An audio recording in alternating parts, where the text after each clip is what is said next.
that skeleton had been digging, left its shovel down in the pit.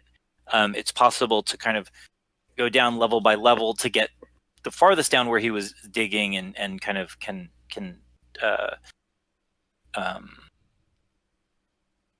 you haven't actually been in there to investigate like what's going on with that, but that's I think I'd added a note that like with I certainly would be Cyir or somebody else should definitely yeah. go and look at the cultist who fell down there to kind of perhaps collect the robe and see what he might be carrying, but then also kind of go down at the bottom to see if there's anything to see down there in terms of what that skeleton was trying to dig up.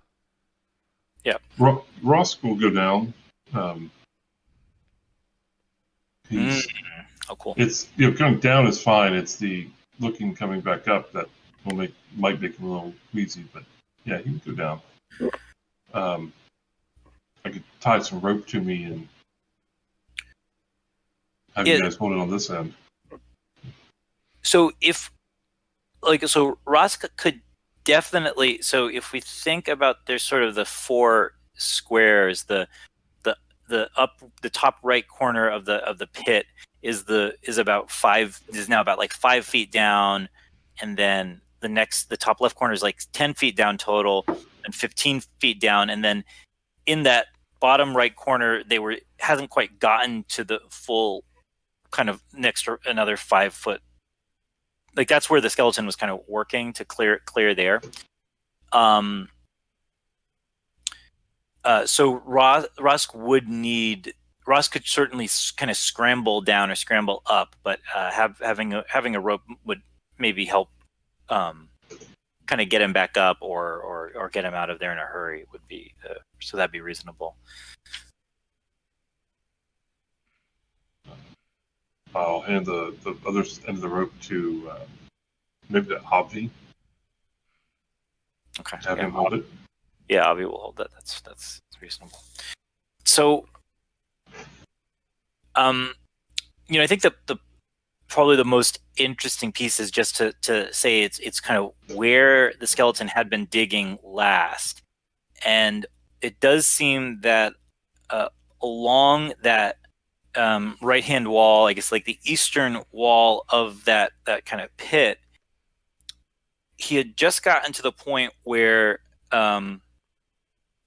you could seem to be able to make out that there is you're seeing that like the top of a doorway that is still mostly kind of is still almost completely covered with the doorway itself is still covered with this dirt that's in this pit, so that it's like the beginnings of seeing the frame, that top of a doorway, that but it hasn't been, it would still take it would take a short amount of time to make like a Wrosk size kind of hole to get down there, a little bit longer to make a kind of human sized hole just to kind of squiggle through, and then a lot longer to actually fully excavate the doorway so that it's like usable fully as a doorway. And is the door like in the wall or is it in the floor? It's in the wall. So it's kind of like, if you think like that's like a pit, essentially like that square in the middle is like a pit that seems to have gone 20 feet down or so, and then on that, you can now see that on that eastern wall there is a doorway like at the bottom of this pit. So it seems like this opening, or like there's no, I don't know, so it's like a pit, there's a doorway at the bottom, and it has been filled in with like dirt and stone and stuff. And then I guess it makes sense, is like what happened to all the dirt that he picked out. So I think the skeleton has, and I should have mentioned this, has mostly has filled up the southern wall, or the southern kind of area around this pit.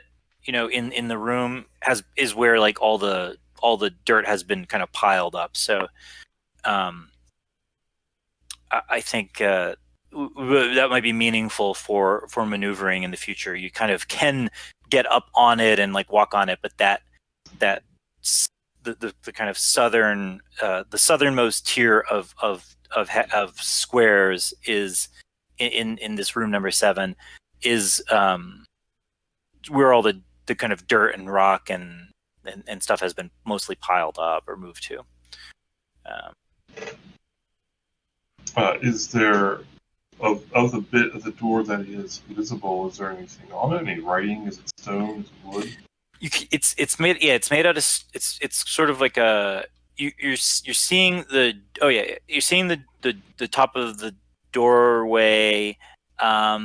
There is no so you're seeing the top of a doorway, but there doesn't seem to actually be a door in there, and you can kind of, I think, Ross, you can kind of see that you kind of barely start to see like the crack underneath, and you probably would be able to get some of the scent from under there too, which is I think we can safely say is a scent of kind of very, very very old, very stale, very kind of a stale, like not fresh air, like not, air that doesn't smell like it's been, had much connection to the outside in a very long time. Very stale.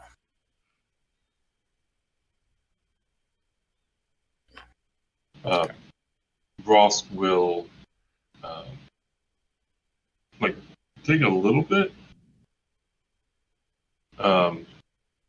but not too far. Just he sort of takes a little bit just to see if he can get his hand in there or anything like that, and will relay to them what he has found, and then he'll grab the shovel and make sure it's like leaning against the wall for later, Yeah. And then he'll sort of rifle through the body of the cultist, including grabbing his robe. So you can loot the body. So the cultist is like kind of carrying a purse. It has 6 kind of gold pieces in it, and they are for what it's worth, they are the gold pieces from that are used more. Not they don't seem kind of local to this area. They seem more from what you guys have seen from people coming from that city that's like on the across the waste, where the kind of caravans go to from this. That's kind of where the big city.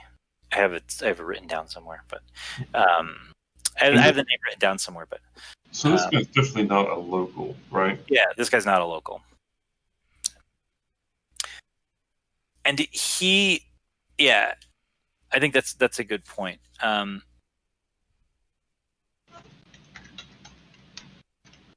He doesn't seem to be a local.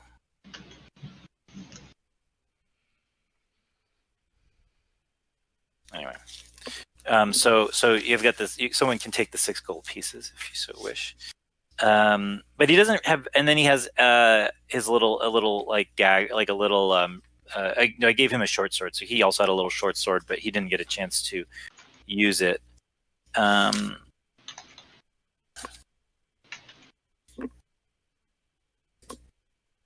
Sadly, okay. Oh,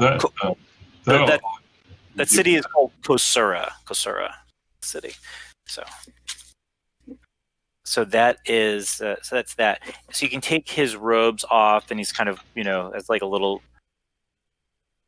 kind of a tunic and some kind of little pants on underneath, and you can leave him there. Not very dignified, but that's okay. It's kind of what you get for it. When you get to the necromancer business, you can't expect a proper burial. Yeah.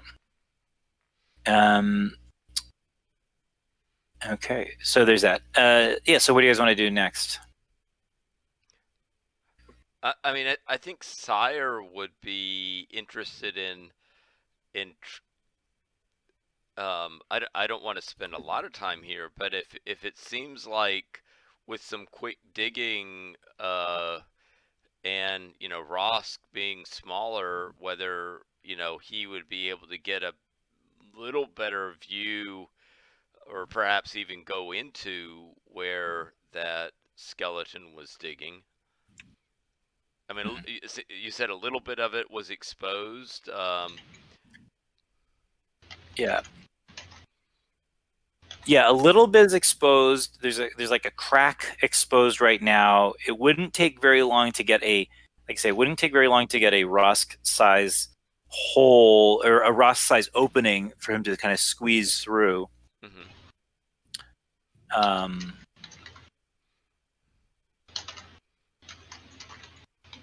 Cyir would ask, Wrosk, are you if we could do a quick job of it, would you be willing to scurry in there to see what's on the other side? Oh yeah, for sure. Rosk is happy to. It's not, you're not asking me to climb a high mountain, so I'm good. Okay, so yeah, I think like you say, that it doesn't, the timing piece is pretty easy. You can kind of, does someone else want to go? So let's kind of the logistics. So Rusk still has that rope around him. Who, you guys can, like I say, it doesn't take that long. Any one of the, I think, Cyir or any of the two humans, three humans, could pretty easily shovel out that hole. I think there, we can say now there's the Rusk size opening. And I think I think the shovel's a little bit too tall for Rusk to use as efficiently. So that's why I'm kind of assuming one of the other guys does it. Yeah. And then there is that room for Rusk to go in. Now the couple issues are, he's not going to be able to. There's these issues of the light source, and though the lanterns from on the wall, or the lanterns that are kind of on the floor in that room, are not really enough to kind of pierce through. The angle is not right, and it's not really casting any light through that opening that you've now made. But you do have your own lantern that Avi had been carrying. That's usable, and then of course Cyir can see. Cyir can kind of see in there as a little bit as well. I think. But I think what Ross will do is take one of his torches and light it, because the torch is going to be a little bit easier to maneuver. Yeah. Than a lantern, and we don't want to lose one of our lanterns if for some reason I drop it and make a mess. Yeah, that makes sense. Yeah, and I think the torch gives you slight. Yeah. Okay. Yeah, that's fair. Okay. So I think though you can't. I think someone can maybe. The issue with the torch is I don't think you can you wouldn't be able to light the torch and then kind of squeeze through with it. But someone could certainly hand it to you, or something like that. Okay. That's fine. That sounds good. Okay. So so Rosk goes through, and you want to still have the rope on you, Rosk? Yeah, that's probably still a good idea, I think. Yeah. so Rusk kind of squeezes through the hole that's been made, and then on the other side of this doorway, it's not like. So I want to describe this right. So you go through the hole, and it isn't like it kind of drops off. This is an open doorway, so that when like it was filled with dirt, there's kind of like the dirt sort of became like a mat, like kind of bulged out through it as well. And so as you kind of squeeze through the top of it, you're on kind of top of this little mound that sort of starts to kind of crumble beneath you, and you sort of slide. I think are going to start to slide down it. There's no immediate kind of danger, so we don't need to do like a save to see if you fall or anything. Is at the moment there's no like immediate danger, but you do kind of it's you get the sense that I mean, you do kind of like slide down it, and your footing is not while on it isn't completely sturdy. But you're now kind of at the bottom of it. There's a little, you can kind of look back up and see there's like that little crack of light through the top of between the top of the mound here, and then the top of the doorway where you kind of had squeezed through. It is really pitch black down here until you get that torch lit. And at which point, so at which point from where you are, and I can now. Now Ross will sniff a bit, make sure that there's nothing in immediate. Okay. Like he's not like 10 feet away from a giant spider, Yeah. And yeah. when I light the torch, it's like, oh boy. So before he lights the torch, he'll sniff around a bit, and then light the torch. Oh, fair enough. Right. Okay. So you're still it's basically still that very stale smell. I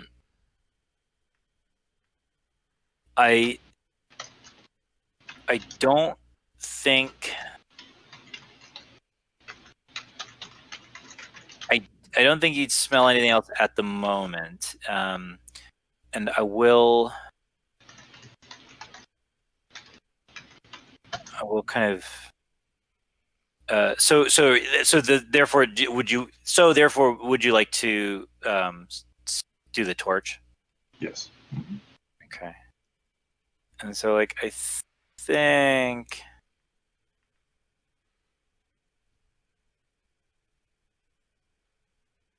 kind of maybe obnoxious of me, but so here's the next piece of the map, this just little piece, because you've only got the 15 feet. So where that secret door is that's the secret door into the pit, and you're sort of right outside that secret door on that kind of the mound is indicated by that sort of darker the darker section there.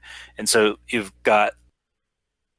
at this kind of L area, and can go you can kind of look either, can go from here in either direction possibly.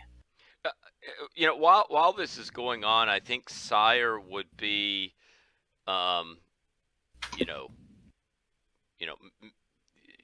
communicating, saying, okay, everything okay, but Cyir would be interested in continuing to dig, right, in case, while whatever exploring Wrosk is doing, Cyir will continue to kind of work on that door to kind of make it larger, in case make it easier for Wrosk to escape, or also, if we get it to the point where I or others could go through, we would, be setting it up for that. Oh, perfect. Oh, sure. Okay. That sounds good. So yeah, there can still be that work going on, and probably a little bit of And I think that'll make that does make that kind of mound in front of that door a little more unstable as more of as you guys clear a little bit more of the dirt from the upper part. Okay. Okay. Yeah. Next up. I'll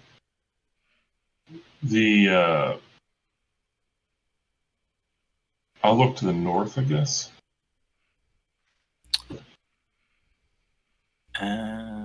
Okay, north sounds good. At the top, yeah. Yep. Yeah. So you can. And you want to move. You want to kind of move sort of in that direction. Mm-hmm. Okay. So.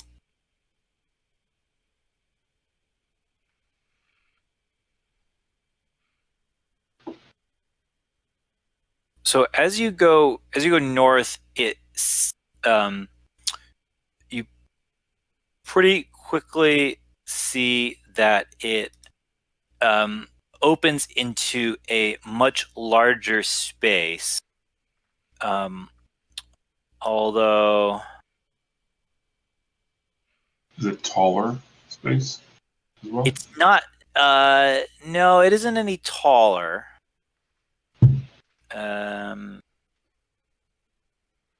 Oh, actually, no, it isn't. It isn't any taller. But it is. It is larger, and you don't actually. So you can't actually see. Your torch doesn't let you see like kind of the any of the. As you kind of creep towards the edge of it, your torch doesn't really let you see any of the walls to it. Let me see if I can get a good cutaway here to illustrate that better, but maybe not. So the wall, the area is bigger than the reach of my torch. Yeah, until you sort of venture farther in. This isn't great, but I'll do what I can. And so you kind of have edged it farther in. The at the top of that picture I just pointed out, there's those two dark lines. Mm-hmm. That's just the number 11. So those are not actually like part of the. That's just the room key. So those are not. So that's actually just like another like empty square. But giving the sense of like it's it's the room is sort of branching off kind of both ways, and forward is outside of the realm of what you can see. But I think it is notable to say that this is like a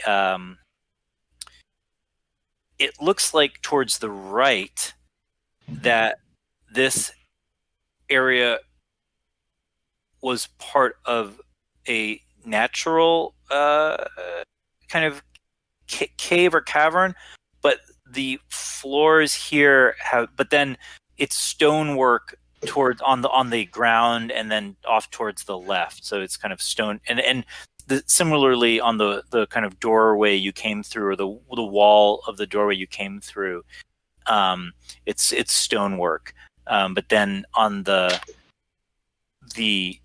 kind of the right side of things is, it's kind of a natural cavern. So it seems like this was built, some construction done to shore up a natural cavern, and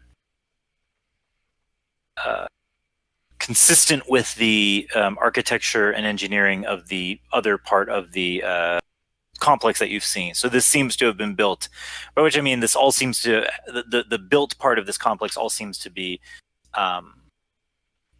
coming from the same time period. This doesn't seem to be like it doesn't seem like have found a radically different kind of section or area. This is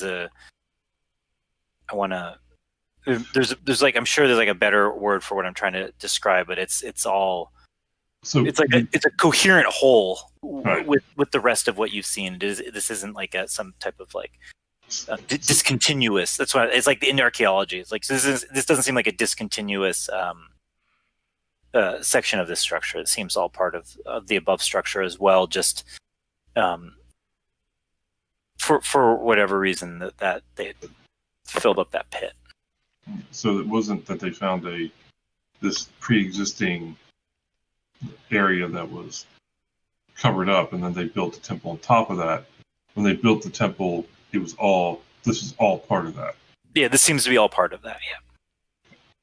And then at some point, they decided to fill that pit in. I'm sure that nothing. I'm sure there wasn't for bad reasons, right? Yeah. I mean, everybody fills in a part of their house now and then. Yeah.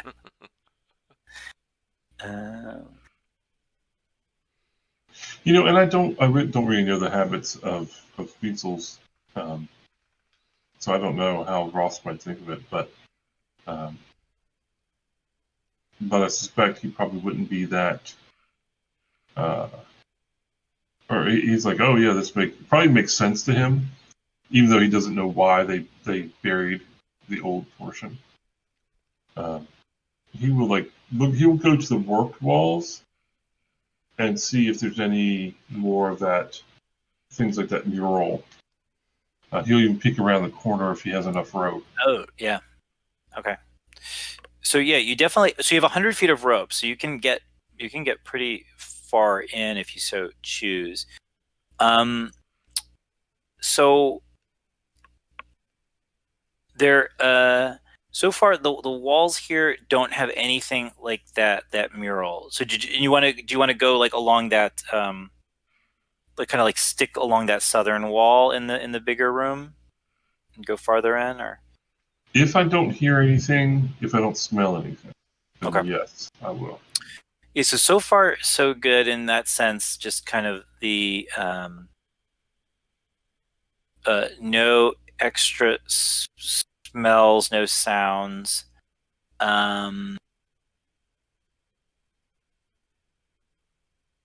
can kind of, it can advance a little bit. Well, I can be a little bit more. We'll move a little bit. I'm not gonna I will give you guys information before I pull some type of like trap or dangerous situation on you. So I'll kind of say that you can kind of maneuver into this, and we can give more information. So I don't have to kind of do such dribs and drabs. I'll try to give a little bit more so we can.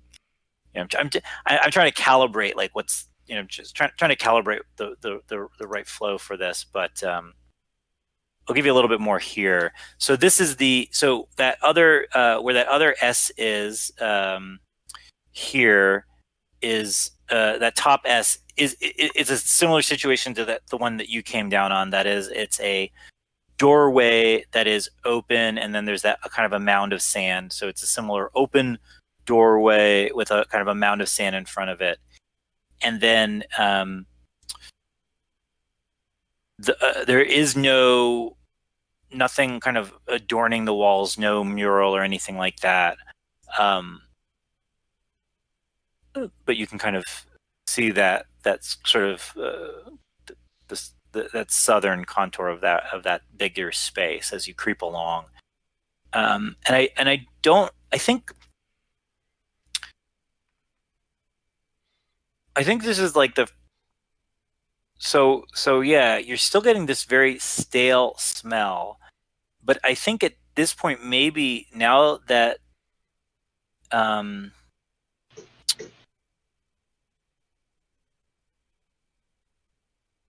I think you're only now getting a little bit of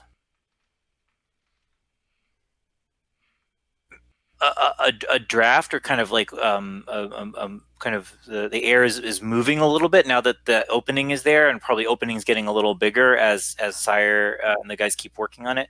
So you might be getting just maybe most people wouldn't be able to notice it, but I think with Wrosk's enhanced senses would be able to start to notice that, and it does. You're starting to get a little bit different a little bit more information or a little bit more smells that from the west, kind of coming from the west, very faint and very old kind of decay or like death, but like old, very old. Are those two little? I see the two little dots on there. Are they anything?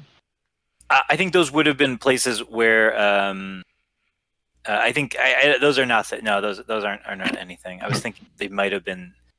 I don't think they're meant to be anything. I think they're just sort of more a little bit of debris.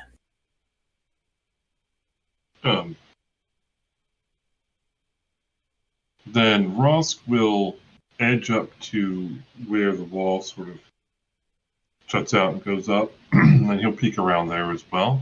Okay. With his nose first, and then with the light, if he's depending on what he smells. Yeah. So that opens up into and the smell again of the decay getting a little more as you go there, and then that opens up into a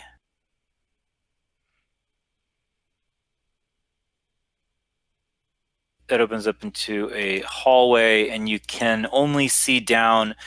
Not only because of you can see far enough down with the torch to see that it makes a turn, and then even if you had like a lantern, you wouldn't be able to see much farther than that turn from standing on the edge where you are. I would like to see if I can. 3, 4. And you're about have used about 30-40 feet of the rope so far, so you can go a little farther before that. And I think by this time there would be a humanoid-sized hole to scurry through if Cyir or Avi or Yurik wanted to, but not like not enough to like crouch through or walk through, but really just to kind of pull yourself through and scurry in. Someone wants to join Wrosk. I mean, I think I would like to see if there's any discernible tracks on the ground. Oh, okay, good. That's a good point. Yeah, roll for that. Yeah.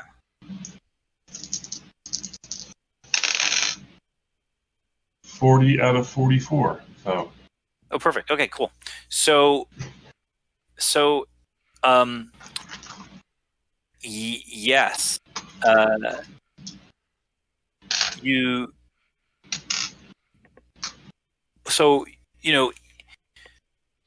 In the area you've seen so far, so kind of if we look at like the last picture I took, or last picture I shared,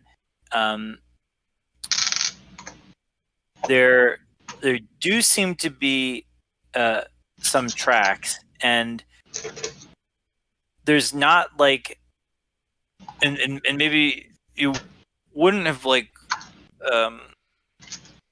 they didn't jump out at you, partly because they don't seem to have any smell. It is sort of more of a visual thing, so I mean that's maybe why it took you a little longer to track them down.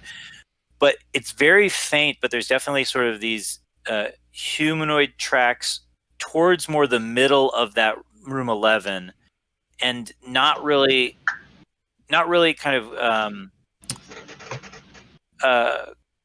coming towards the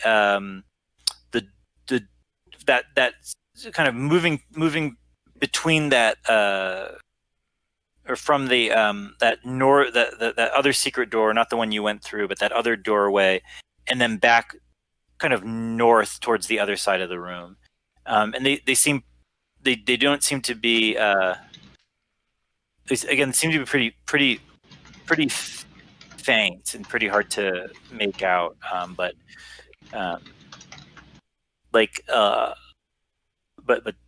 there for sure.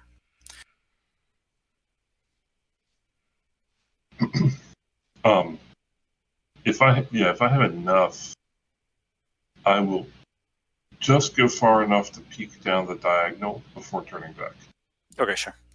And so you definitely have enough for that. You can peek down the diagonal. And in this case, second. In this case, oh, what did I do?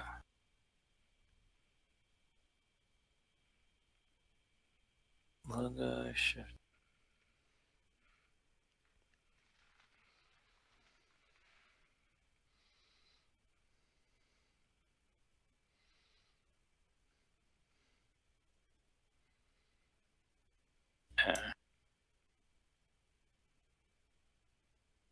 Let me get this guy.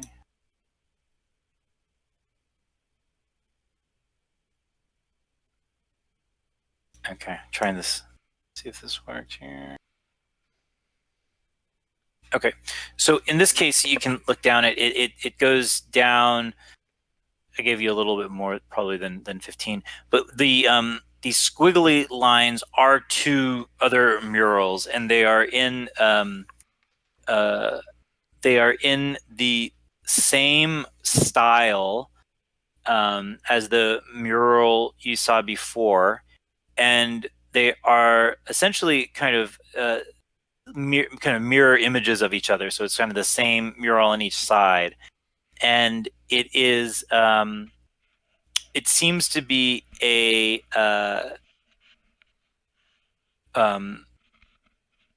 picture of the folks in those cultist robes carrying on like a kind of I guess carrying like a body on a litter, and that the body on the litter is the seems to be the same as the head kind of necromancer from that other mural, the kind of head human who was standing at the front of the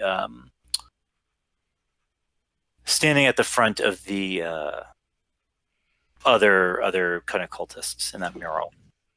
Gotcha. Yep, Ross would definitely turn his furry butt around at that point and back. So that's down there.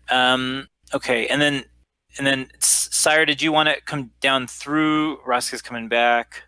Yeah, I think Cyir would be interested as soon as he can kind of get himself through that opening. He would kind of go through. Yeah. And so Cyir gets down there and kind of almost instantly, because the Wrosk has that torch, and that's enough light, for Cyir to really get a better look at everything.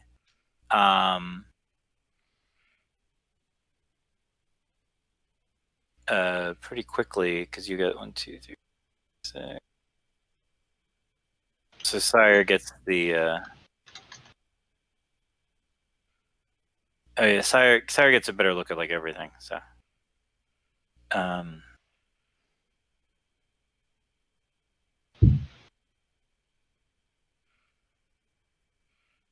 so you can kind of see that Cyir can get down there with Ross, can see towards that northern part of the room that is more the kind of turning into caverns again to the north, and then to the east can see the beginning of like a rock stair, kind of like a stairway kind of cut into the cavern going up.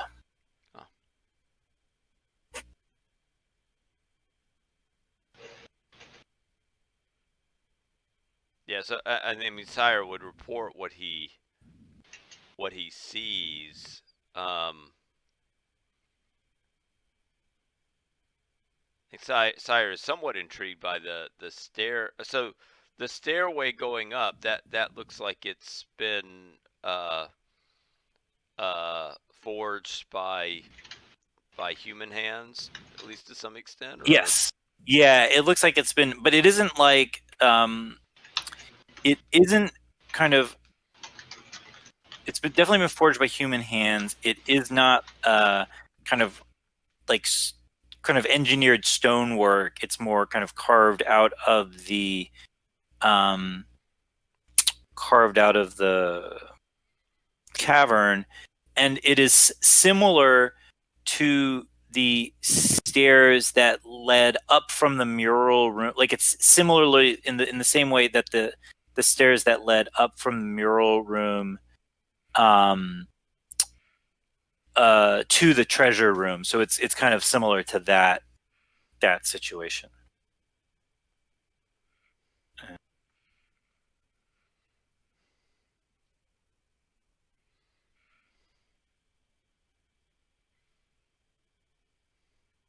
Okay. Yep. And then there's like to the north. So yeah, down here there's that kind of passageway where Wrosk was looking down what the mural is, going in that direction, and that's definitely, as you know, all very much kind of engineered. It's decorated. It's everything. And then on this side, at the other side of things, still the caverns. And then again, looking to the north, kind of opening up into natural caverns as well.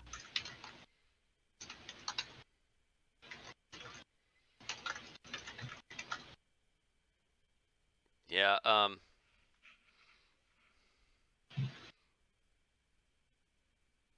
The size of these stairs. I mean, we have that giant skeleton. These stairs, do they look like fitting for the giant skeleton? That's a good question. I don't think so. I think these are kind of more kind of human scaled. Mm-hmm. Yeah, human scaled. Yes, yeah, these are more human scaled. But that is a good question. Yeah, the only giant size stairs in the complex are from in that entranceway, the original entranceway. Everything else, the stairs in the stairwell room where you guys had the fight, those are all human scale, and the kind of most of the doorways are human scale. It's just kind of that entryway is really the only thing that had that, to add that more massive scale.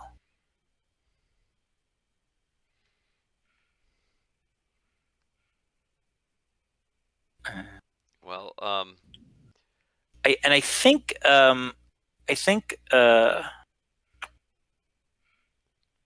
well, go ahead. Sorry, Robbie. well, I think Cyir would be kind of turning to Rosk, and Cyir is not necessarily interested in pursuing the path of a necromancer, but I am intrigued by the staircase.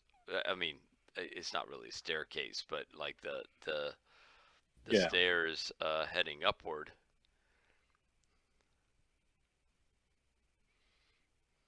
Yeah. So you guys want to take a look at those? No problem. Yep, I will relate to Ross will relate to Cyir, the murals with the burial images of the Yeah, so it's that one. priest. It's that one major priest, and then his, kind of flanked by, carried by six other cultists. 6 on each. And that's similar to the mural. It's more or less the same number on the mural in the other room, which was the one, the head cultist, and then his and 12 like other cultists, and then Necros as well was in that in the first mural, but Necros is not on this mural.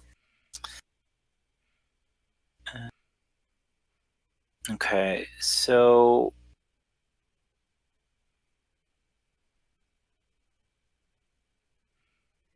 so you want to check out the stairs?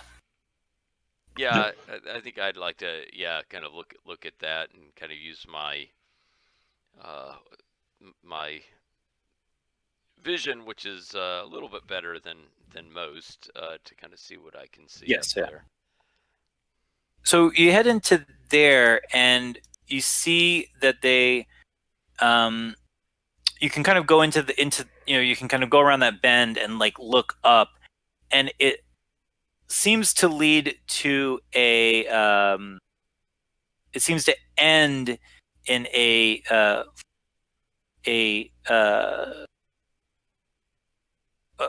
kind of goes up, and it seems to end in a flat wall, but the wall it ends on is again like a worked wall, kind of made of stone. So it seems to kind of go up to that.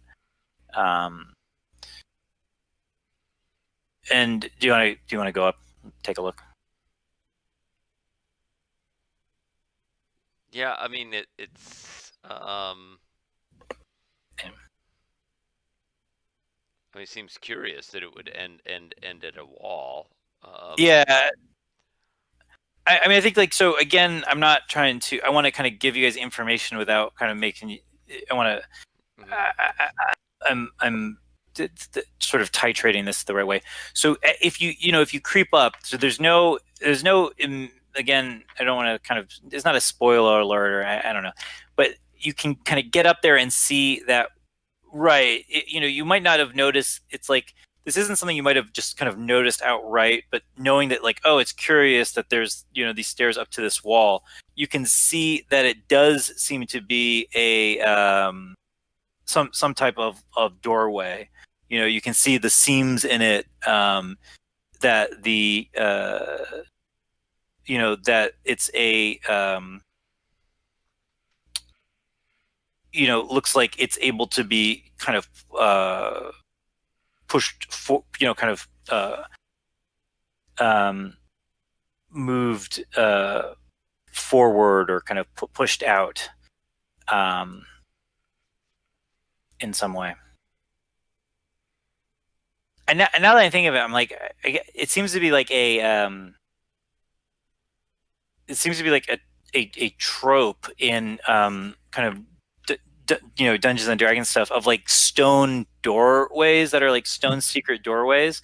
So that's kind of what this is, but I'm now thinking like engineering wise, like how actually does that work? It seems like a little like physics wise. I'm now like, actually, how does that work? So if we can suspend disbelief for a little bit here for that piece, and it's of course the doorway where I'm asking you to suspend disbelief, and not the giant skeletons, but yeah. So I think though you can kind of see that it seems to be, yeah, this leads to this leads up to some type of doorway, um, that you can, if you want to try to um, take a look at it, observe it a little more, mess around with it, you can let me know.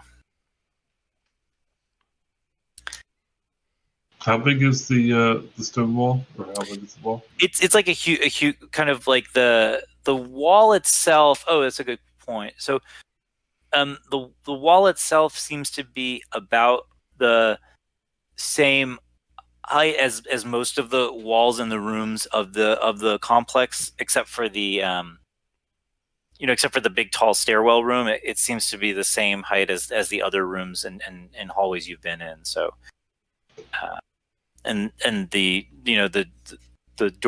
doorway seems to be about the same size as the other kind of doorways in the complex.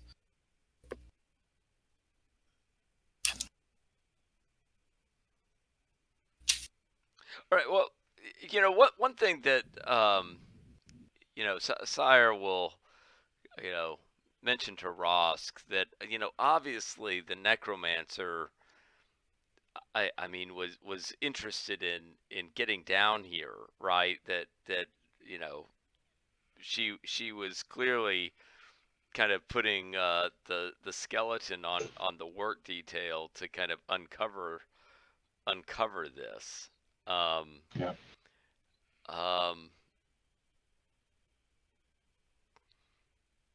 We don't know entirely for what purpose, although the mural with the the kind of body being carried on a litter, you know, I think it's quite possible that something in that direction is what she might be after.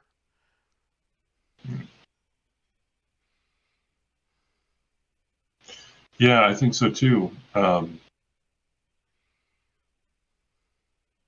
wonder how she. Well, I guess maybe her father might have known or left her notes or whatever, or there are notes somewhere that talk about this particular temple, and what might be inside of it. But I'm curious too what it exactly is she's looking for or wants to have down here. Oh, maybe she's trying to bring her father back. Mm-hmm. Bring the body, maybe she wanted to bring the body down here. Maybe there's a chamber out there that they use to resurrect people. Or to raise them from the dead and turn them into stuff.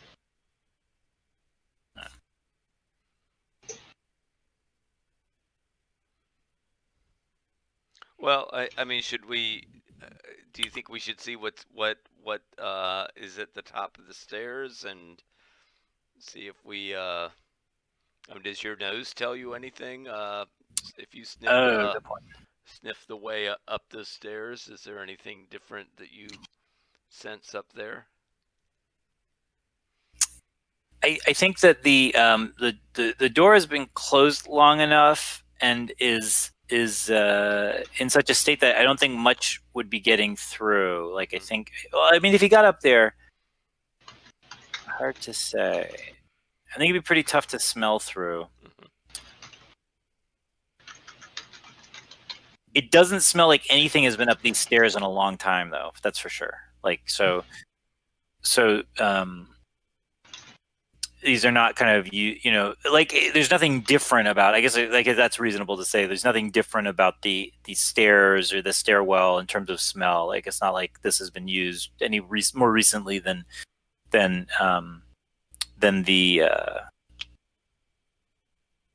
rest of this place. It's been kind of seems to, as far as you can smell, has been walled off or been separated from the rest of the complex for as long as everything else down here so far that you found.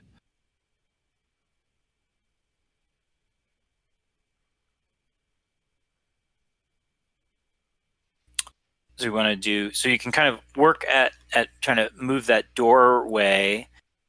Is that kind of what you guys are thinking of doing next? Yeah, I guess. It's kind of it. Yeah.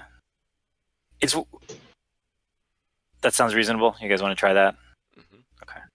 And I'm not trying to. It's this interesting thing. It is somewhat. I mean, maybe anticlimactic, because when you open you're able to, like, I think you guys working together are able to kind of push open the door, and it has been a while, so it sort of has been stuck, and it makes a big kind of grinding sound as it moves. That sort of then like echoes back down the hallway, but it opens up into the room that you had found Sir Onward and the other folks in. So it opens up in that room, and I will show you that piece there. So maybe a little anticlimactic. I don't know. After all that, but it opens up into back to the room you guys know from before. Now, in that room, was it hidden or was it pretty? Yeah, it was hidden. So it was it's so from the other, as you kind of look around from the other side of it, it just completely seems like the wall. Mm-hmm.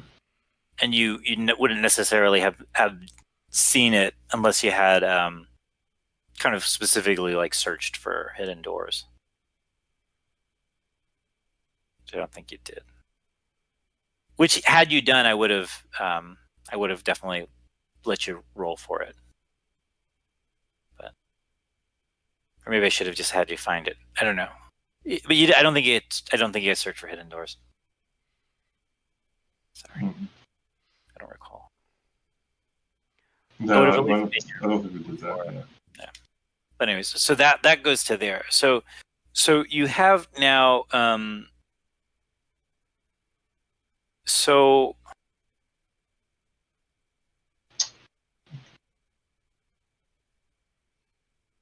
you have now kind of Avi and Yurik are still kind of working on that. Yeah, Avi and Yurik are still kind of working on that.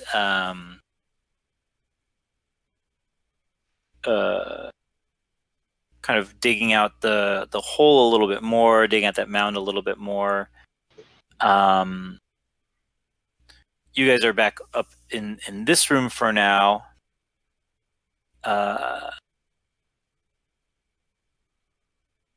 Anything you want to do from here? Well, Cyir, Cyir's looking at this, and one thing that's going through his mind is like, is there an opportunity here for us to set up a different type of ambush? I imagine that the Necromancer, the time is of the essence here, because we know that Right. that they're going to be kind of wondering why their companion who had gone to check in on Sir Onward and company isn't coming back, and at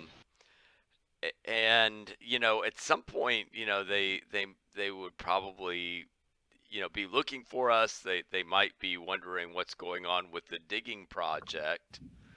Yeah.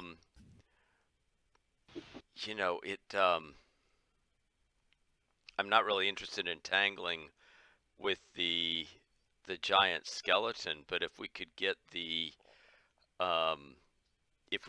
Necromancer without the skeleton, that would be a possible advantage that we would have.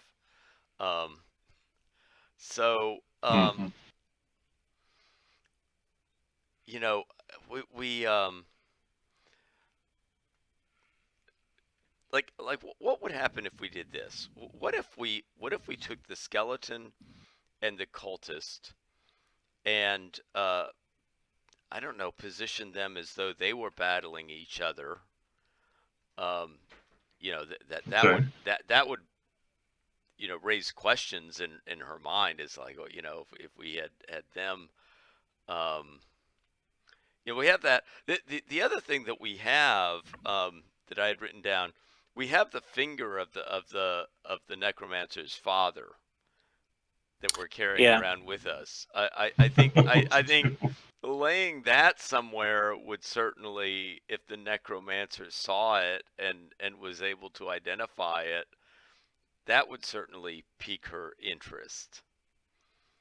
I mean, I wonder if we could, if she saw that finger laying on the entrance to where the skeleton was digging, would she? I mean, would that propel her to possibly move through that entrance before? Because I would assume making the entrance big enough for her giant skeleton to get through, that would require a little bit more digging, right? For sure. For that giant skeleton. But what if she was somehow really interested in kind of getting through that entrance as quickly as possible, without the skeleton accompanying her? We would definitely be revealing that we have her father's body. That's the only possible negative thing. would we be wanting to capture her or do away with her, as it were?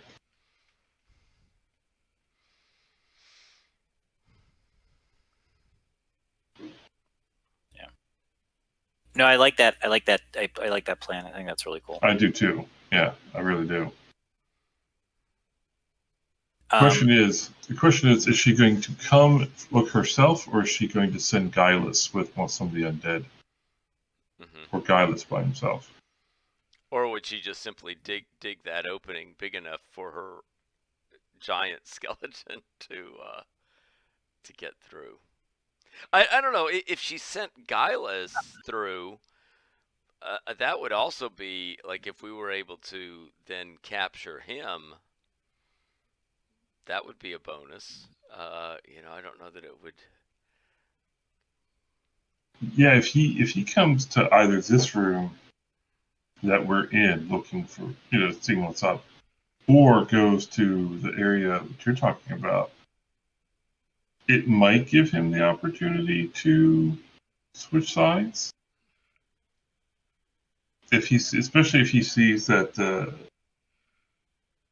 he's on the losing side at this point, Mm-hmm. or theoretically the losing side at this point. A lot depends on what she wants. A lot depends on how she's going to approach it.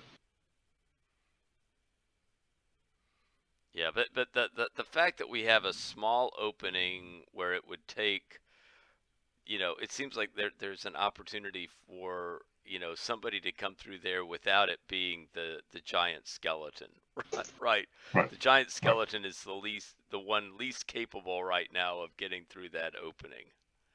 Yeah.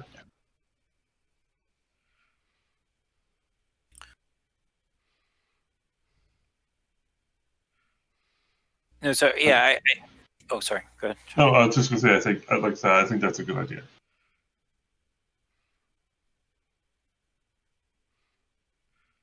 So let's say, how do you guys want to?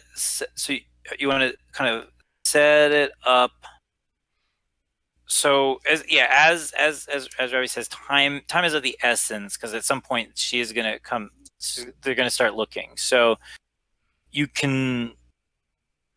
want to arrange the cultist and the skeleton, made it look like they attacked each other or were in attack with each other. Is one thing. And we could have the cultist holding the finger, but have it so that it's clearly pointing to that opening, right? I mean that Right. he has this arm outstretched and the finger is being held, and it's being held to that little opening, right? Right. No, I like that. I like that. So I guess, I think you guys can do that. I think that sounds good. And then what we would all scurry through on the other side and be positioned to whoever it is that kind of comes through there to take them. Yeah, I like that.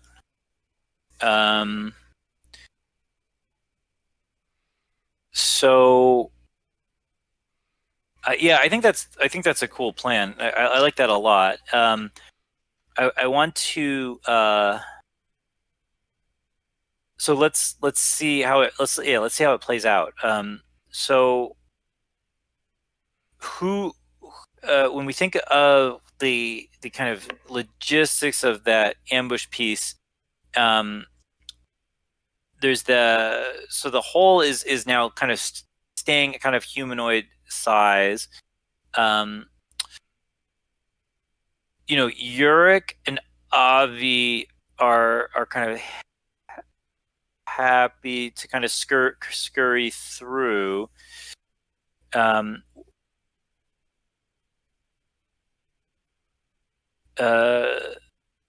Sir Onward seems less enthusiastic about this plan, but is still, I think, feeling I think still feeling a little down from still, I mean, still sort of in a weakened state. So I think he will kind of go along and not put up a fight for the moment. So let's go, and then so the logistics of how you guys want to be awaiting this kind of ambush piece here. How do you guys want to do that? Well, it just kind of looking at the layout, it seems like maybe a couple of us positioned kind of north, right around that bend, right? I mean, you have Sure. that right angle, so that they would, whoever comes through wouldn't be able to see them. And then maybe a couple of us, it looks like maybe a little bit up the stairs, but look like there's a kind of place where we could, I'm wondering if like I should, like, it looks like if we go a little bit up the stairs, we have a little kind of area where peeking around the edge, I would be able to see somebody scurrying through the through that little opening. Yeah, for sure. Yeah, you'd be able to, and there's like kind of a little indentation and alcove there. You could even kind of Right. up against the wall, and you'd be out of torch range, Mm-hmm. but you'd still be able to see.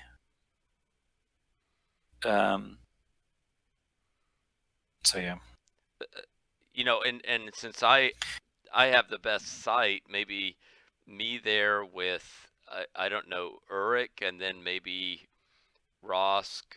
And do we have telepathy range? Like if I was there and Wrosk was Yeah. at that elbow? If Frost goes at the elbow, that's so 30 feet telepathy. So I think that's kind of like one full diagonal and then a little bit more. So that's within 30 feet. I mean, that would be pretty. And then like if Wrosk was there with Sir Onward and Avi, and then depending on Okay, where that they sounds decide to go, but we would, like if they turn north, then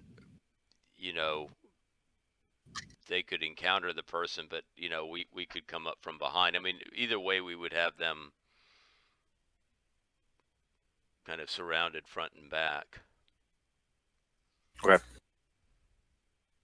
I think that makes sense. So Sir Onward, Avi, and Rosk around the bend to the north. So kind of on that north, right around the bend and to the north of the wall by the pit, and then Urich and Cyir, kind of creeping a little bit up the stairs. Cyir is going to be the only one. So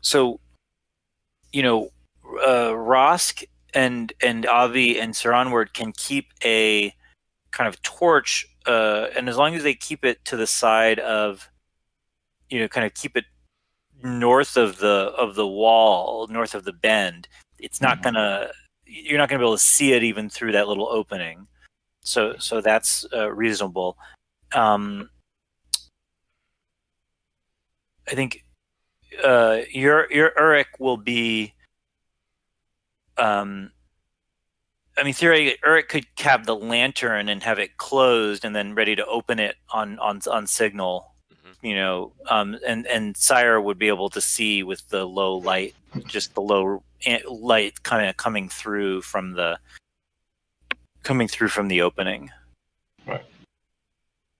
So you'd be kind of set for now without tipping off anyone coming through that there's light down here. Okay, sounds pretty good. So yeah, let's do that. So,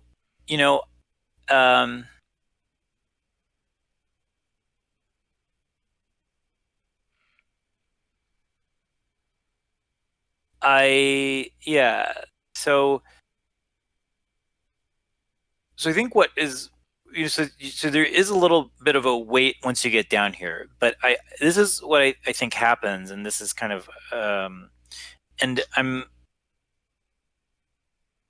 kind of at a you know I hate to say, like, it's like, oh, is this so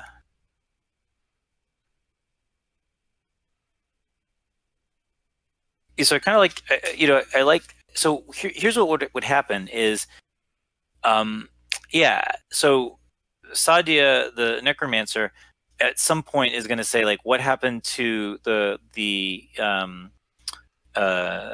cultist Nishi who went to feed those guys. They never came back. She would then go to the other cultist Balak to kind of fetch him to say, go check on it. So she would come down into that room where the digging was and then see the situation. She would be coming, I think, she would not have, for reasons of her own, she would not send Guileless to do this on his own. She would have gone to talk to Balak herself. And then once she saw this situation, would have then gotten more worried about what was going on, would have kind of rallied the giant skeleton to her side, kind of had Guileless come to her side, and then would go and investigate kind of what was going on down with the body of the Balak, the cultist, and the finger and the pointing towards the entrance, or the hole. And I I like the idea of, I do think it makes sense. Like, she I think this does make sense.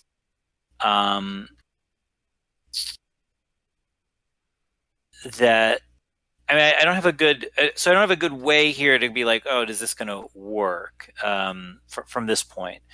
I don't think Forge gives me like a. I don't think Forge gives me like a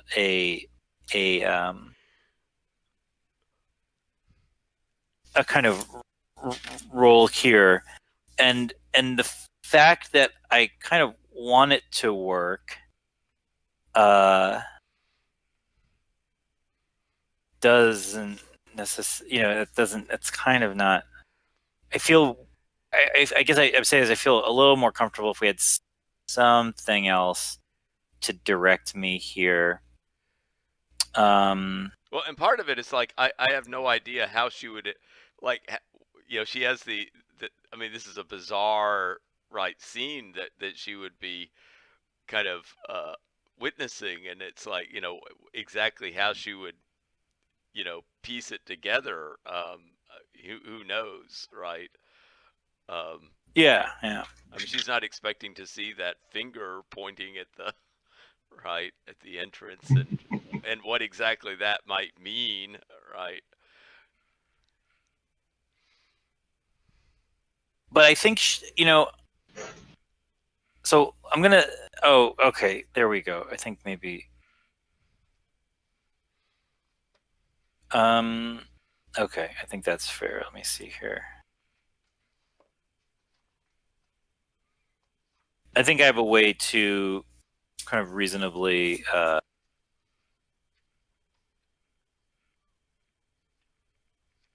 sort it out. But I like this.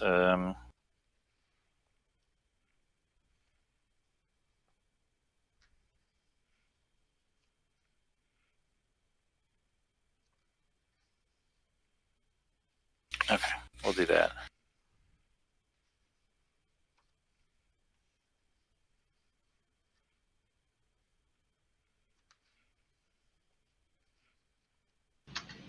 Okay. Okay. There we go. So so she's gonna see it, and I think she, based on my kind of just deciding, I'm gonna do like a, kind of treat it sort of as a skill, add up her intelligence and insight, and then do a percentile roll against that to see if she kind of to see what her reaction is. And so her failing that, I think she'll kind of, I think that's reasonable to say she's going to be less cautious than she might otherwise would be. She's kind of curious and weirded out, and also she's a little bit worried, but also I think maybe pretty sure of her, or maybe overly sure of her ability to kind of handle this. And she's going to start to scurry through, and she's telling Guileless to kind of keep digging to get, to open it up more so that the giant skeleton can maybe follow her through with it. So so she starts to scurry through and is now through the other side. So she's now kind of scurried down, and she's now kind of turned around on top of it and is reaching back through the hole to get a torch from Guileless, and will be moving towards lighting that torch shortly. So I think that's what's happening. And you guys can kind of jump in a little before that if you wanted to too. You can. That's kind of her intentions at the moment.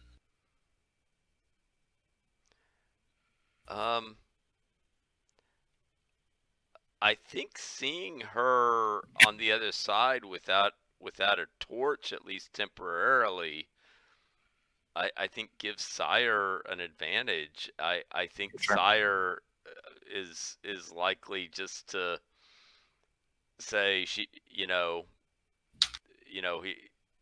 through telepathy will say to Wrosk, the Necromancer is on the other side without a torch. I'm springing to action. Yeah, let's do it. Yeah. So you definitely get let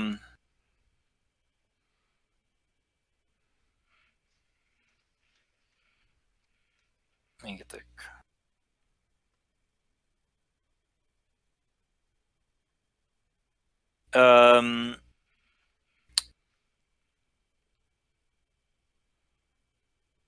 forget is I forget if there's like a specific. I don't. This is definitely a case where, regardless of what you would definitely have surprise in this round. So you have a you can. Yeah, here we go.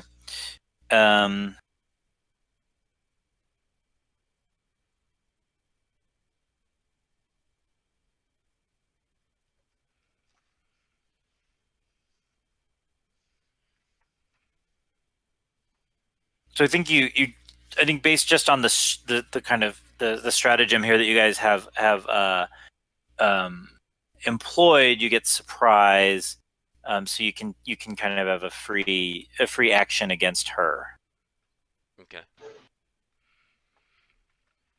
Yeah, and I think my action, I think I'm just gonna go at her with my scimitars. Nice. Sounds good. That seems the most direct course. Yeah.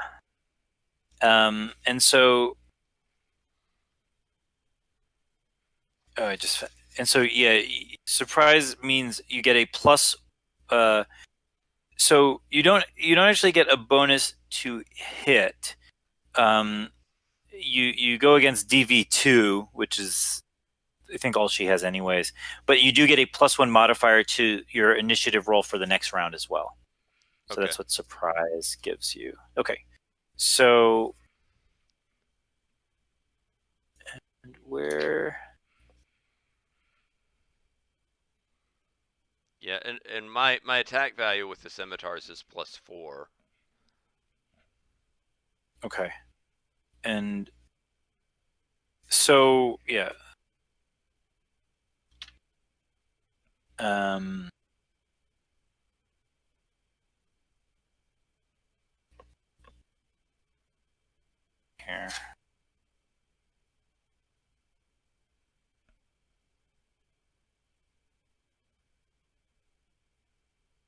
Here we go. Okay, so you're at 4 attack value 4. So you are at a 8 or sorry, attack value 4. You're at a 7 or more to hit her. Okay. And do I get? I have the two-handed melee. Do I get both those attacks in on the surprise? Yes, yeah. Okay. So my first one, I rolled a 12, and my second one, I rolled an 18. Okay, so you're gonna hit with both. Okay, yep, you're gonna hit with both. And it's a, I believe it, D6 plus 1 for each one. So the first one, I rolled a 3, so that would be 4 for that one. And the other one, I got a 2, so that would be a 3 for that one. So one would be a 4 and one would be a 3. Okay, so you're kind of hitting her from behind, slashing her. She cries out in surprise. She loses. She was like trying to reach up for the torch, but she doesn't get it. Guileless is on the other side of it. He doesn't really know what's going on yet. What do you guys want to do next? So right now she's still in darkness. If it's still just you and her, you'll be at an advantage in terms of that piece of it. But then so I don't know if other folks want to advance or what do you guys want to do next? And you guys can still, we'll say you're kind of communicating telepathically, so we can kind of say this is one of the reasons why you're able to coordinate this piece so well. Basically, Wrosk will wait until Cyir might be in some trouble before having one of us, create some light so the rest of us can get on the action. Not to leave him on his own, but to give him the best advantage against her that he can get. I don't think my sense of smell is really good enough to. Oh, you know what? I do have blind fighting. Oh. Forgot about that. I do have that ability. At level 1. Oh, that's a percent. Blind fighting is a percentage. Okay.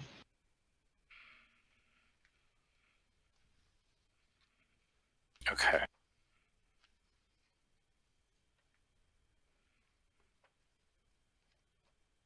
Okay.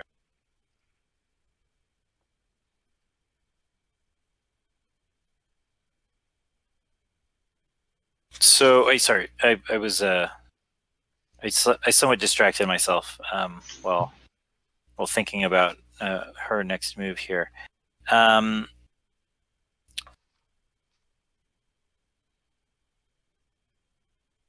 Okay.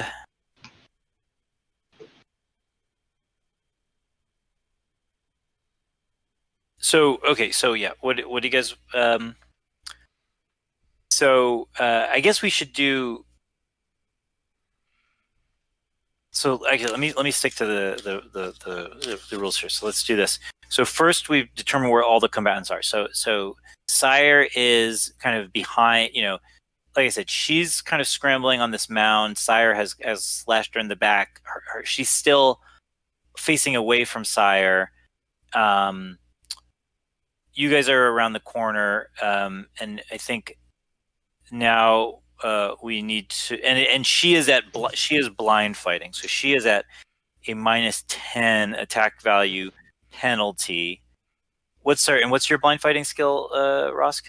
It's one. The base percentage is 13% for it. 13%. So you only have a -9 AV penalty if you so choose. So it's although if you hit, then you'll get credit towards increasing both your weapon skill and your blind fighting. And you get 2 credits for those 2 hits. All right. Robbie. Okay, so I guess let's do initiative, and then we'll kind of see how things go. So, and then you guys all get a +1 to your initiatives. Do you want to do separate initiatives for everybody, or? I think we'll do one. Yeah, I think one for you, one for Wrosk, and then one for the NPCs. I think. I rolled a 5. 5. Okay. I got a 4. So it's +1, 6, 5. Okay. This. And then, okay, perfect. So, Cyir first. Yep, Cyir, you get to go first. So Okay. you're in the same spot behind her. Just hit her. Oh, okay. So my first one, I rolled a 19. So close to being that. To the And then I rolled a 7. Did I need above a 7 or? Nope. You need a 7. Yep. Okay. Good. So they both hit. Okay. Yeah. So one of them does 4, and then one of them does 3. I think that's what I rolled a last time. That's with my the D6. So one is a 4 and one is a 3. Okay. So you kind of slash again. You know, you note that the whatever kind of she was wearing under the robe, probably some padded armor that is now has been sliced off and is sort of now kind of, you can see kind of the straps kind of falling off and no longer seems to be providing too much protection to her. Ross, what do you want to do? Ross will try. Ross will come up behind her then and stab. And are you gonna? So is this blind fighting? Yes. Okay, sounds good. So and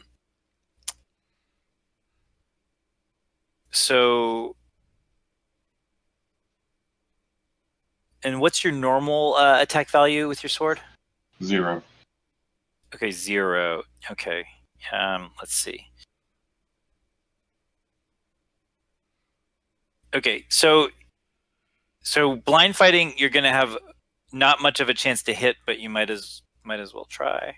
Okay.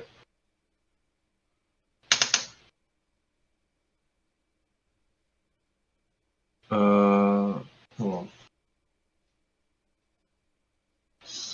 16. Okay.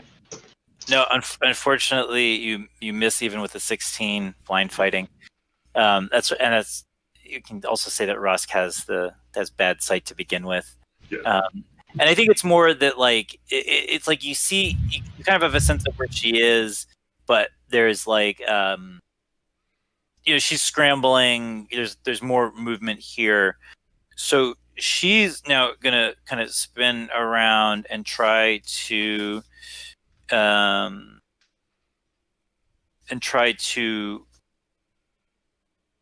would she do that? I think she'll wait on that.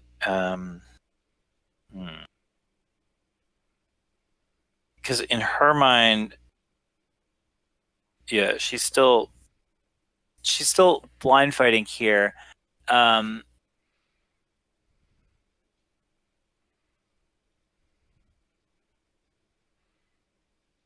She's going to yell for. So she's already kind of cried out in pain. I think she's going to try to kind of scramble back up through the hole. I think that's what she's going to try to do now.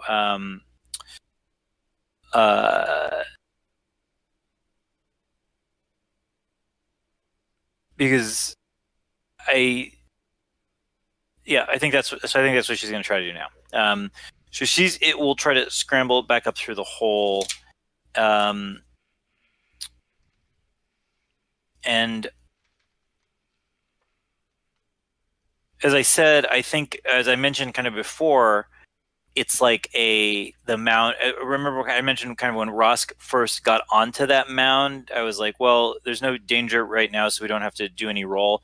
But now that she's trying to scramble back up it, this is the situation where,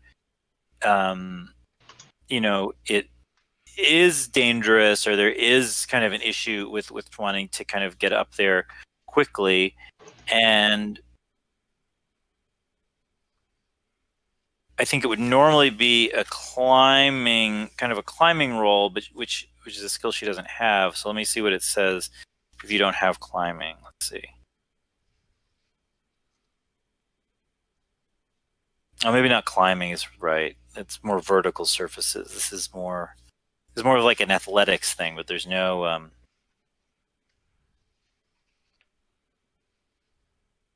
no specific athletics skill in this, I don't think. Yeah, I was also wondering. I don't know that does it have any specific rule for like breaking off in the midst of combat or flight in the midst of combat. I don't know that it does have any. Yeah, there's no real movement rules for combat. There are evasion rules. Uh-huh. So that have to do with speed and stamina. But there isn't sort of this like, do it isn't like, do you provoke like an opportunity attack or anything like that. Although I think it's certainly in this situation, I think it's reasonable to think about what might happen there. So again, there is no athletics role. So what I think I will say is do something kind of similar and say this is going to be a percentile, like strength plus dexterity percentile, to try to kind of get up without I mean, I think people say, can she get up without provoking an opportunity attack? I think that's the question. And she's in a precarious position because of the mound of sand that she's on, and the way that it hasn't really been set out. So I think that's a reasonable way to go. So does that sound okay? It's kind of like I'm kind of making up an athletics skill, but I don't know if kind of a better way, and it's sort of, the rules sort of point to that being somewhat reasonable. Okay. But she kind of fails, and so she's scurrying up, and I think that means that, again, she might be able to kind of get Guilus's hands around her arms and start to pull her up, but you're definitely, guys, are going to get another shot at her. So yeah. Oh, and then I think Yurik and Avi are going to stay back still, because wanting not to bring the torches or lantern forward, and they would just, I think, be clumsying it up. So you guys can take your attacks again. Okay. Both of mine missed this time. 4 and a 2. Oh, geez. Well, that's hard. Maybe just the way she was falling down was unexpected.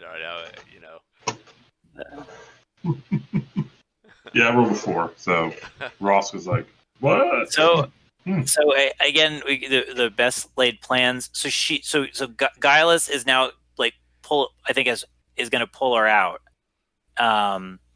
and is she's back up there, and so I think that's fair. I mean, I don't mean it's like I like this plan. I think it's good. I think we got to go. I think that would have to happen though. I think that's fair. Is that okay if we feel okay with putting the stamp on it like that? So she gets pulled back up, and I think as she does so, like the opening opens up a little bit more, and it's kind of slipping down a little more. She doesn't really know what's going on yet, though. So she's now up on the other side. She doesn't really know it's you guys, for one thing. She just knows that something attacked her down here. And now, so there's going to be movement and activity up through the hole up there, which you're not going to be completely privy to. But what do you guys? Oh well, Wrosk is going to be. Wrosk could use telepathy to get a better sense, I guess. What do you guys want to do? While they're in range, I definitely will try to pick up their surface thoughts. Yeah, so she doesn't, like I said, she doesn't know what just happened. I think she's, in her mind, she's thinking like, about kind of whether it's like kind of more undead down here. She's thinking about what to do next. She's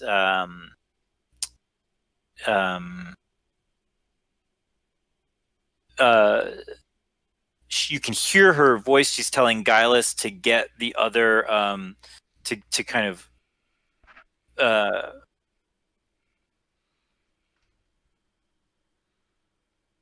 start filling. Oh yeah, so she's telling Gaius to for now to start I think filling back in this hole for now. I think that would be her first move. Well, and do we? I think she's pretty. I think she's yeah. I think she's pretty spooked. Do we know if the is do we have a sense that the giant skeleton is with her, or I mean, have we heard any? Yeah, I mean, he is, but that's a good point. So Wrosk would know from the telepathy that the giant skeleton is with her. Yeah. Okay. And so now, I think what will happen is Gaius and the giant skeleton are going to start to fill that hole back in. For the time being, they're going to try to block that up for now, and then they're going to try to regroup and then figure out their next step.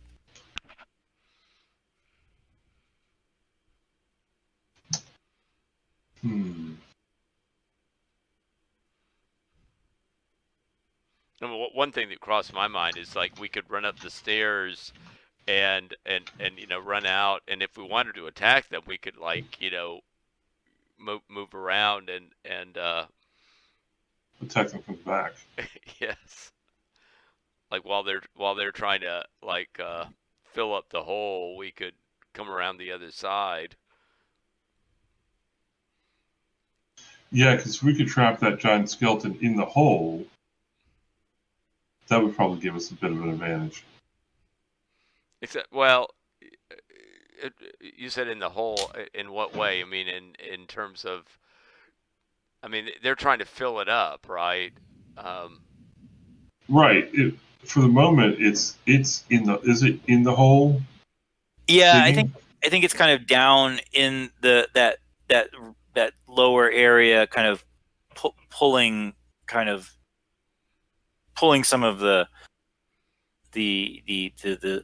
debris and the other dirt back where that kind of covering where the door was. The door is. Yeah, we could move behind them while it's in the hole, and if possible, we might even be able to trap it there. Keep it from coming out of the hole is what I mean.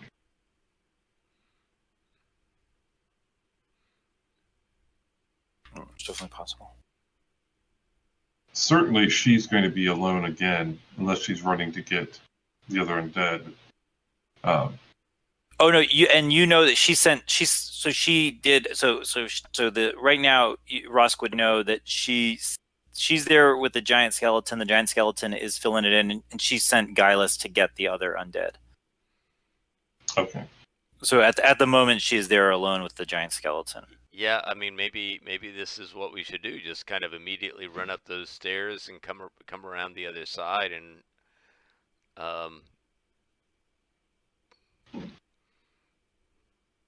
I mean, that would give us some advantage.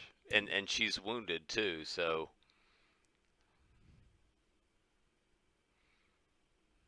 So I have a Yeah. question. Yes.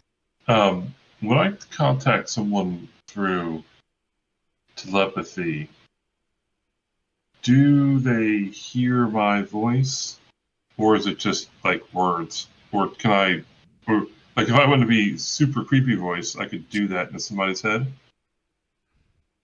Huh. That's a good. Wait. So kind of like if you what do the people if you're trying to like forcibly send a thought, like what do people who aren't expecting it Yeah, what is experience it? that as? Right, yeah. That's a good question. I don't think that the text gives us guidance there. So um, we know that you can definitely pick up thoughts. We know that you're able to send thoughts. I think someone who is unreceptive or kind of unknowing of your ability to do that might be. They might not be unclear. It would be unclear of where those thoughts or voices are coming from. So yeah, I mean, it could be creepy. It could be it could be disturbing or creepy if that was kind of if they were sort of started to have these intrusive thoughts that didn't appear to be coming from themselves. Do do we want to see if I can lure her back down here by pretending to be her dead father?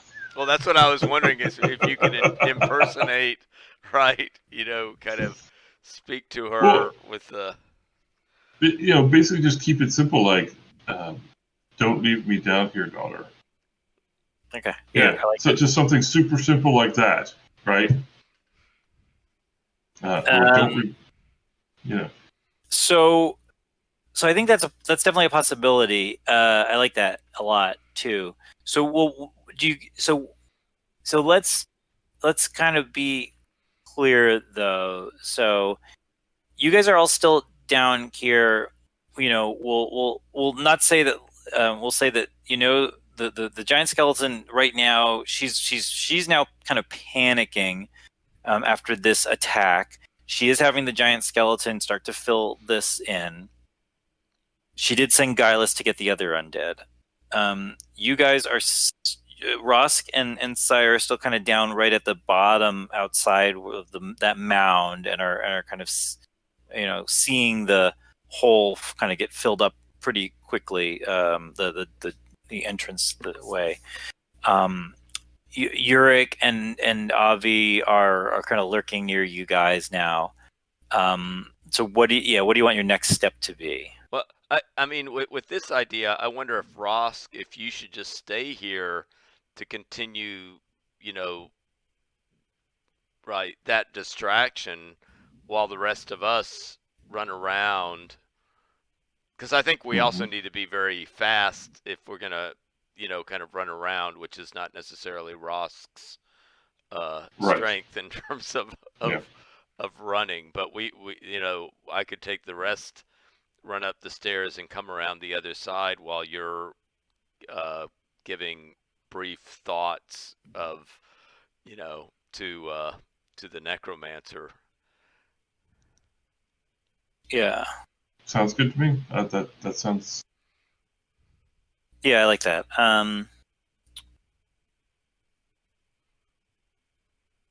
So yeah, that sounds like a good stratagem.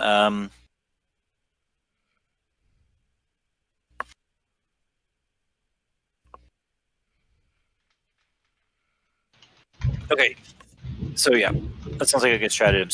So Rosk is starting to kind of distract her, and I think whether or not she kind of believes this is like her father or whatever, it certainly is distracting and causes her, I think, to hesitate with a little bit with commanding the giant skeleton. The giant skeleton kind of stops what it's doing for the moment and is just kind of like standing in the pit.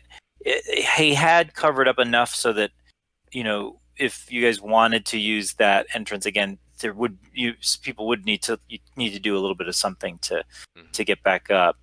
So Rosk is down there. Meanwhile, Avi, Yurik, and Cyir are, racing around. And going back up through that room, down the hallway, with those 3 statues, into the main stairwell room, up the stairs, and then you're kind of at the door into the room with the pit again. So from there, what do you want to do then? And you're not really sure about the timing of like when Guileless will be back with the other undead.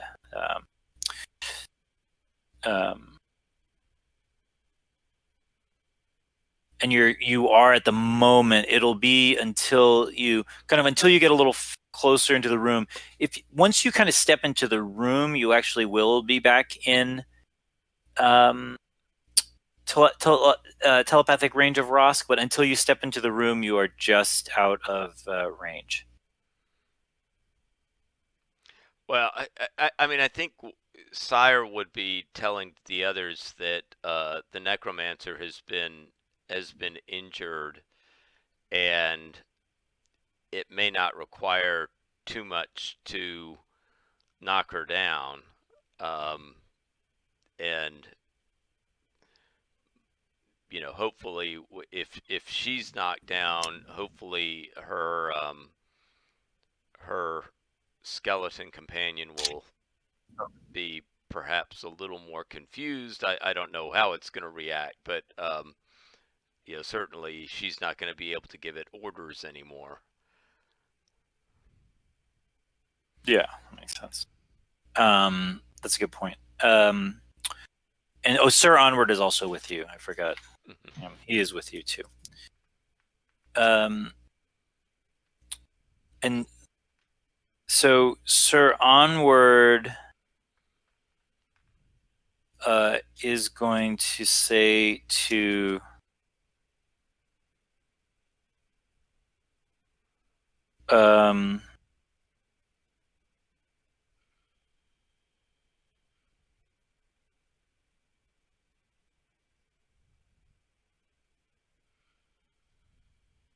okay.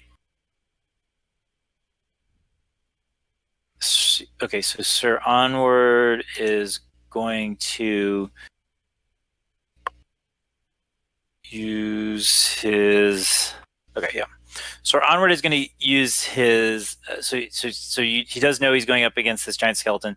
So Sir Onward is going to use his last bunch of spell points to cast Bludgeon on his longsword, so that it will be effective against the giant skeleton.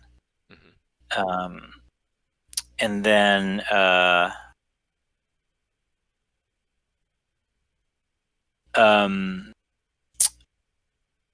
okay, so that's what he's going to do.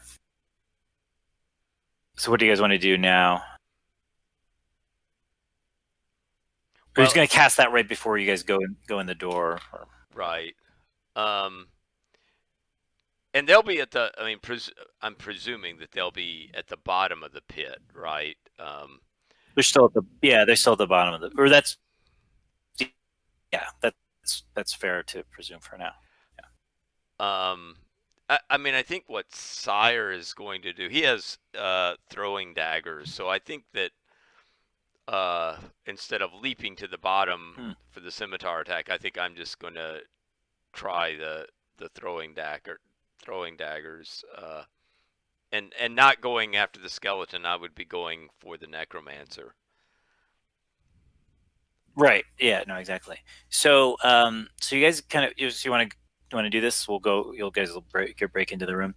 So you kind of come into the room.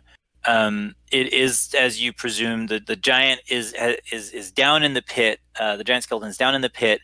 Has stopped doing work for now. You are now back in contact with Wrosk, telepathically, and then the Necromancer is still down, also down in the pit. Although she's moved, the giant skeleton is in the bottom kind of right hand square, right kind of down where the digging had been going on, and the necromancer has moved back to that kind of bottom left hand square, so she's sort of up a level and is kind of again distracted by these weird thoughts. She doesn't think it is actually her father. She doesn't think that, but she's nonetheless kind of confused and distracted by it, and also again kind of confused and trying to put the pieces together with regard to the finger, the finger she saw as well too. So just sort of not really paying attention, so that when you guys kind of burst in, she is completely again taken off guard, and she recognizes you, but she's not putting you guys together with who just attacked her down there, because that doesn't make sense, because she's like, how, you're coming from a completely different direction. So she's completely surprised. She doesn't really know what's going on, and she'll even scream out you, but you guys can now take advantage of this situation. So I think this again counts as surprise. We'll give. I think it's a double surprise, because it is you're kind of coming from another direction that was completely unexpected. So you can take your free round against these characters. Yeah, and with the throwing dagger, like I have the two-handed melee, but this would be a projectile. So I'm assuming I just get one attack with the. Yeah, I think it's just one, unless there's Right. something different about that. Yeah, I think it's just one. Okay. Yeah. Yeah, and I have the. I do have the. Still, it's a +4 AV on the throwing dagger. Oh, +4. Nice. Yeah. Let me see if it says anything different. No. And missile. Oh.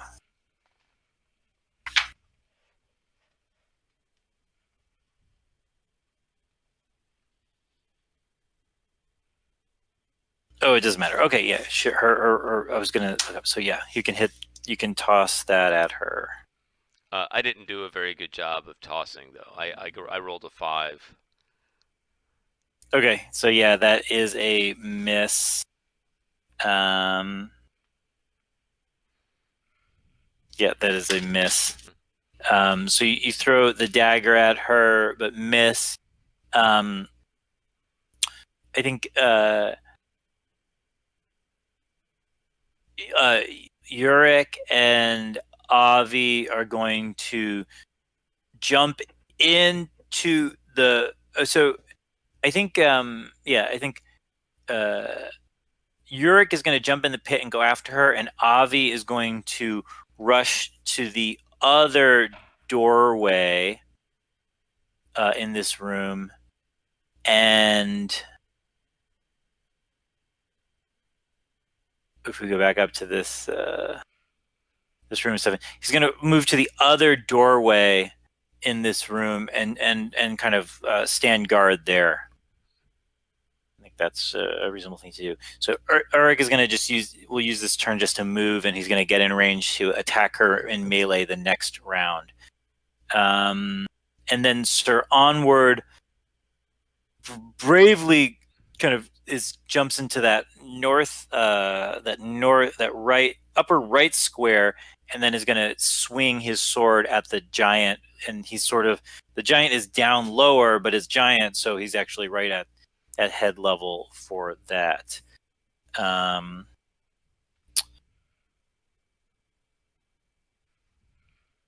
Is there enough room for me to get through back up and into the hole, or is the hole been filled in? You would need to.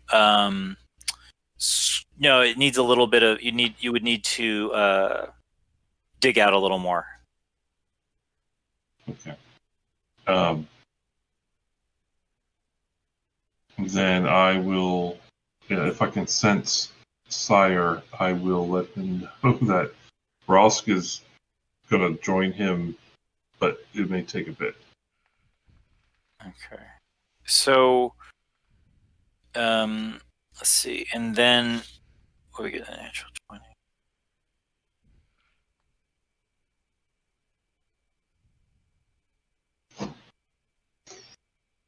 Okay, so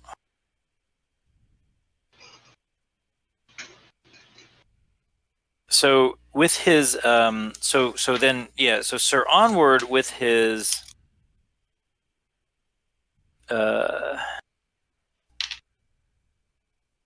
with his magic his magic sword. Okay, wow, that's pretty strong.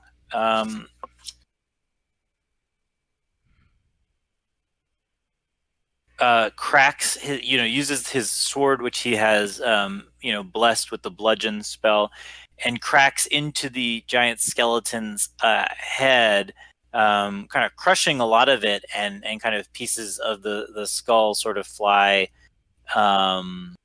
everywhere. The skeleton is still like up and moving around, but it seems to have taken a pretty grievous blow from Sir Onward there. So next round, you guys get a +1 to initiative, and I think Wrosk, you'd have to, if you wanted to dig, you'd need to spend I think 1 round digging to kind of get yourself to kind of pull yourself up through if you wanted to. Okay, I'll do that. Okay. And I'll roll for let's see.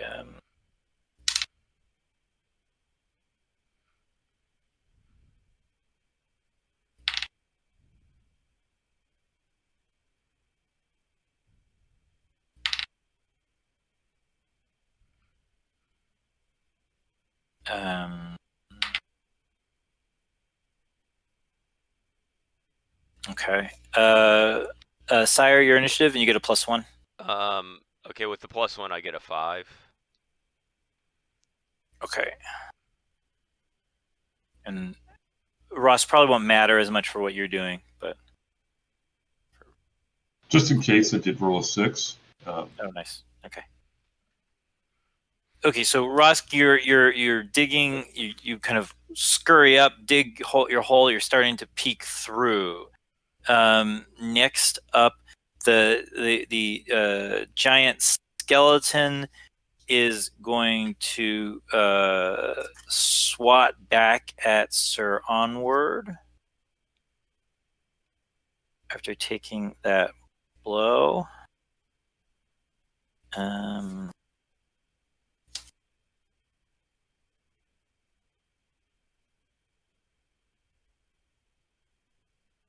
Need to put I have the Game Master screen, but it doesn't, playing on the computer with a real Game Master screen doesn't quite. I need like a bigger desk. It's kind of better over here now. I can kind of look at there. Okay, so 18. Okay, that's fair. So the giant skeleton swings its claws at. Ooh, that's rough. At Sir Onward. Sorry, I realize I don't have any die 4s. 1 second. Sorry.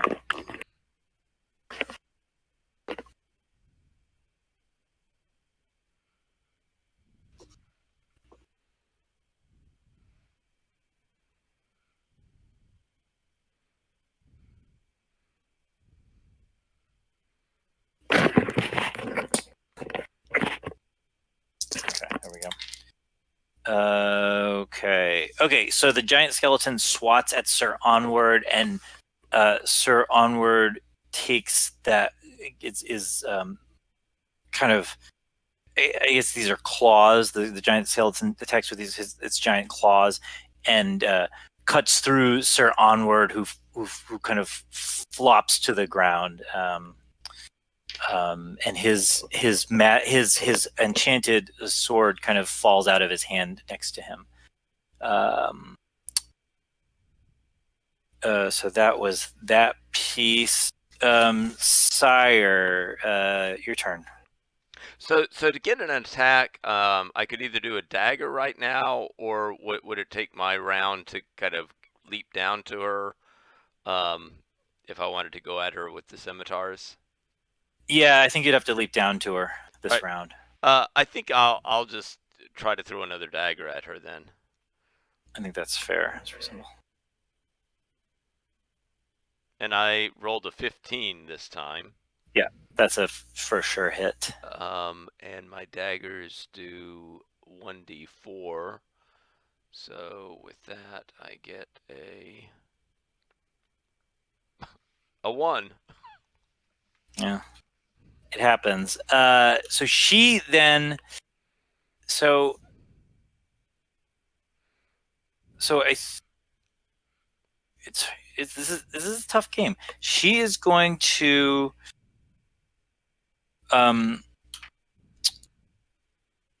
okay, so she then turns. So Uruk jumped down next to her. She reaches out to touch him. But misses. And I think she's still. I think even if she misses, she spends those spell points to because she was trying to magic him. Okay. So that is rough. That's tough. So she misses, and then now it is Urik's turn, and he will attack her.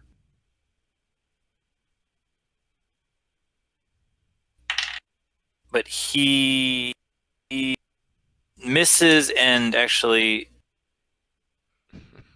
fumbles, so he drops his weapon.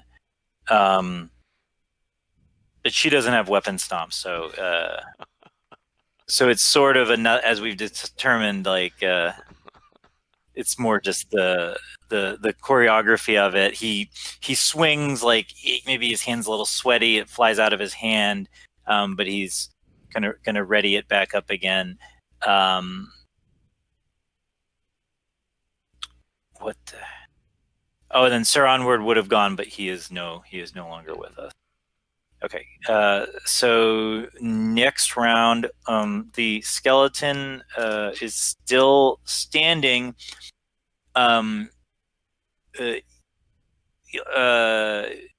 in the skeleton is still there. Technically, Wrosk is in range of the skeleton, although the skeleton I don't think has seen Wrosk, and it would actually be pretty hard for it to kind of maneuver to get to him. But the skeleton is able to kind of get to Uruk, who's just at that other next level up. But his Cyir is not. He'd have to move and kind of climb out of the pit to get to Cyir or Avi. And then Saja is really engaged down with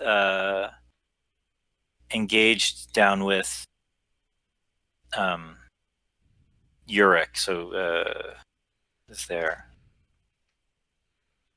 Oh, is there? Anyway.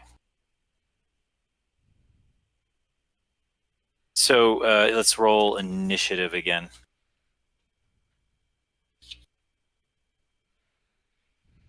And no pluses this time. I rolled a 3. I have a 4.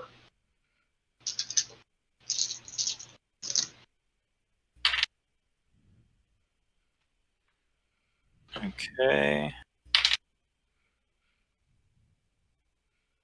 Okay, so the giant skeleton is going to maneuver to go get Uruk. And I just said this, and I forgot what I just said, but I think I said that he needs to get to maneuver to Uruk this round and isn't going to be able to attack him. So the giant skeleton is kind of pulling himself up to that next level where Sadia and Uruk are, and he's trying to kind of he's now kind of looming over Uruk, but isn't able to attack this round. Is going to have to wait. And so now Wrosk, you are able to kind of pull yourself up, and the giant skeleton has, if that's what you want to do, Right. so you you can pull yourself through. The giant skeleton has vacated this square, so kind of just as it steps away, you kind of like wriggle out of the hole. But you're now sort of down in the deepest part of the pit, and the easiest way up is up to that next level, but that's pretty crowded now because the giant skeleton's there. Saja and Yurik are there fighting. Do I have a shot if I use my bow at Saja? Could I take a shot at her, or no? Yeah, I think so. I think that's fair. Do I have a shot at the giant skeleton? So the giant skeleton you definitely do. Although, you definitely could hit the giant skeleton. I'm going to try.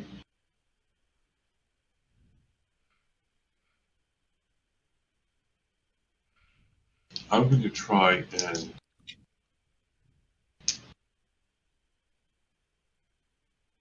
Actually, what I'm going to try to do, I am going to pull out my bow, but I'm going to flip around, and I'm going to hit the giant skeleton with my tail. Because I have an AV at +3 with my tail. Yeah. Perfect. Okay. Yeah. So that was a 13. Nice. Okay. Yeah, you hit. Okay. Nice. It's a D3 +1. I guess a weasel tail is bludgeoning. I'm not sure, but it's bludgeoning. Sure. So 4. Nice. Okay. So Wrosk swings his tail up and trips the giant skeleton over, and it kind of collapses to the ground. It's been, it was pretty to be. I mean, Wrosk is going to get the glory, although to be fair, it was Sir Onward's magical enchanted sword that really did the bulk of the hit point loss there. But nonetheless, you get the credit. So yeah, that's great. That was a great idea. Nice. I felt like that's crazy. Situation. This is like wow. This is such a wild game. I love how like all this stuff comes up. Yeah. Like that's great. Okay, that's perfect. Okay, so that was pretty. So Sud is not happy about that, and Yurik is now has picked up his sword again and is going after her. He misses again. She's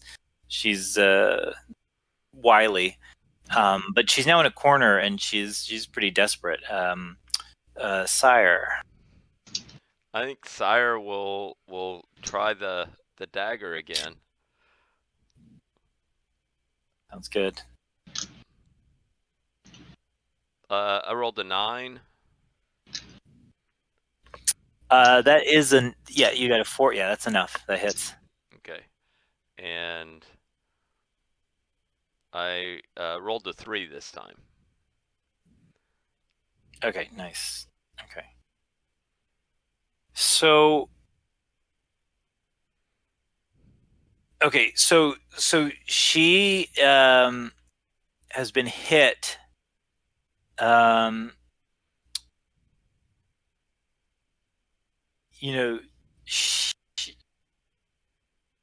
there we go. Yeah, that's what I'll do. Okay, so she has been hit, and even though this looks pretty desperate for her, she isn't. She doesn't. She's considering kind of how you guys bursting in here and attacking. She's not. She doesn't have much faith that begging for mercy would do anything. So she is going to continue to fight back, and she is going to repeat her attack on Yurik. And this time she does connect.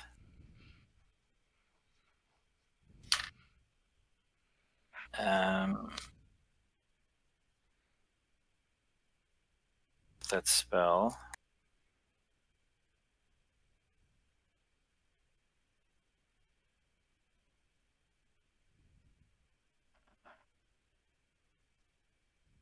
Okay.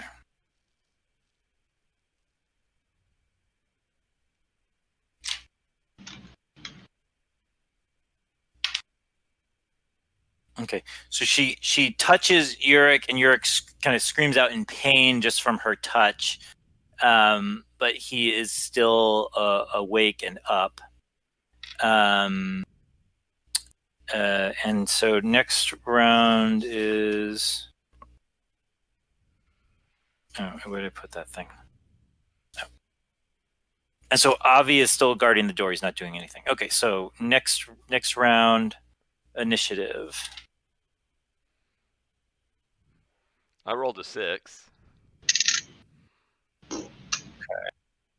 I rolled a 1.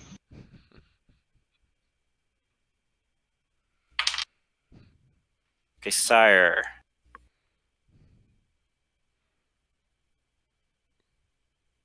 Okay. I was just checking my supply of daggers. I have 5 of them, so I still have 2 left. And like if I went down to engage her, is it pretty crowded on like that level that she's at right now?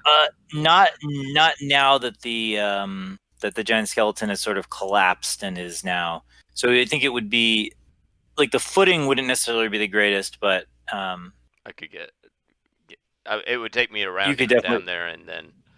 Yeah, it would take you around to get down there, though. I think I'll just let loose another dagger and see what that does. I think that's fair enough. Okay, and I rolled a 10 this time. So that's a hit. And I rolled a 1 damage. It's hard. So she is she's gonna go. She doesn't have 2.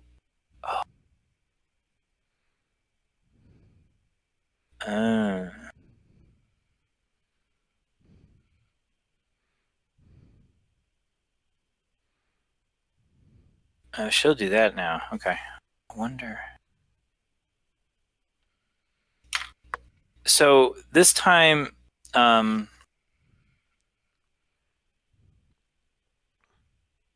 so this round, she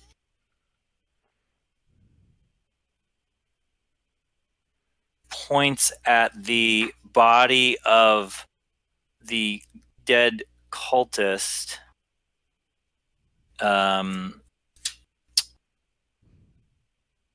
Who then yeah, so this time she points to the body of the dead cultist, who then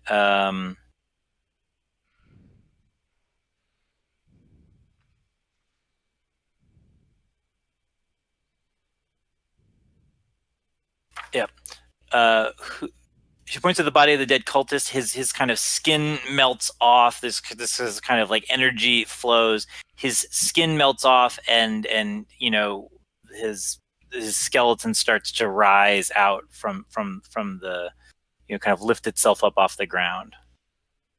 So that's what she did. Yurik goes and attacks her and does a hit.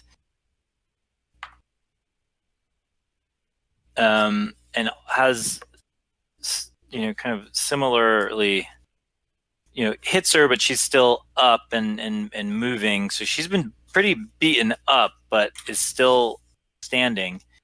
Wrosk, what do you want to do?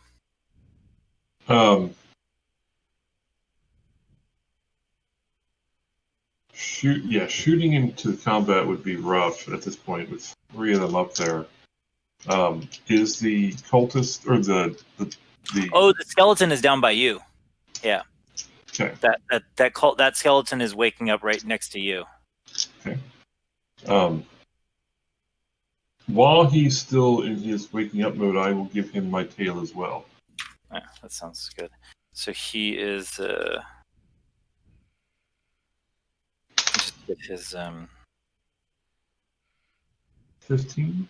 Yep, 15 is a hit. 3 damage. Okay. So you swing at him and it kind of falls back. Falls back a little bit. Next round, let's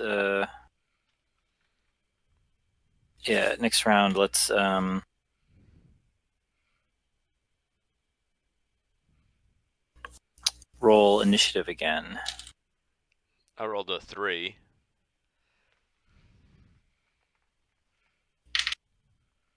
I got a 5 this time.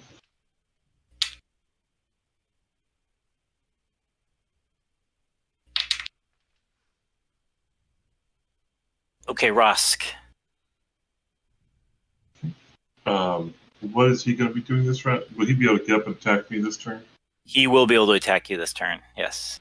So I will turn around then with my dagger and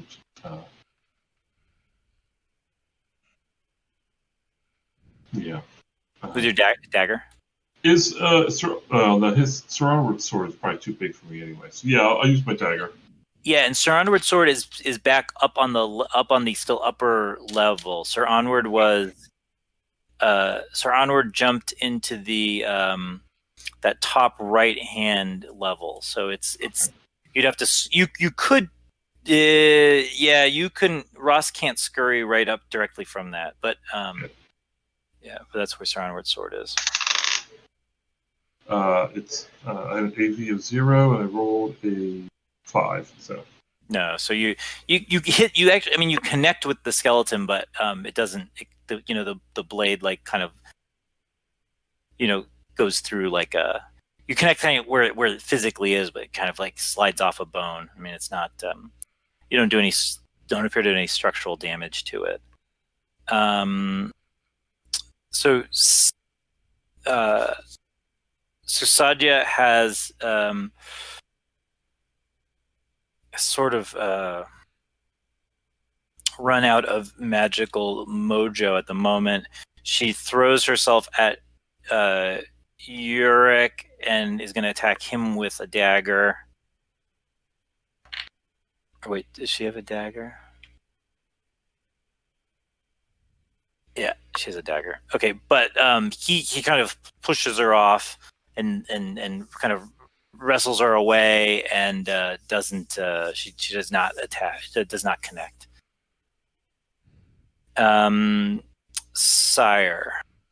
All right, this is. I think I'll throw my final throwing dagger. Final dagger. Okay. Yeah. I got an 8. That's a hit, right? Because you got a 4. Mm-hmm. Yep, you hit. Another 1. That's rough because it's close. It's close. Like meaningful. Like she's kind of cut up, but still going. So the skeleton is going to grab or swing at Wrosk. And Russ, what's your DV? Is it 2? my DV, I think so. Yeah,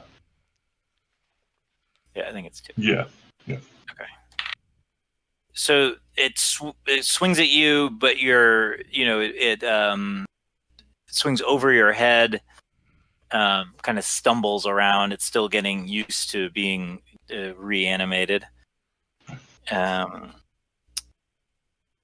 Okay, and then Uric will take another swing at Sadia, and he drops his sword again. So she's kind of so she had and that kind of makes sense because she had kind of attacked him with the dagger, and he maybe was kind of fighting her off, but in that process drops his sword and kind of can't connect. So they're both sort of ineffectually like tumbling around with each other. But that's where they are. Next round.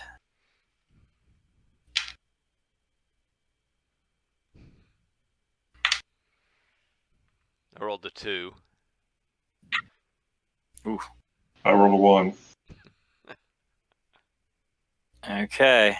This should be exciting. So, let me see what it says about ties.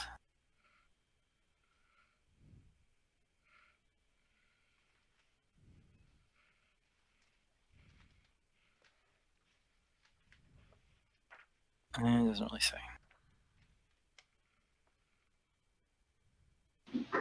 Okay.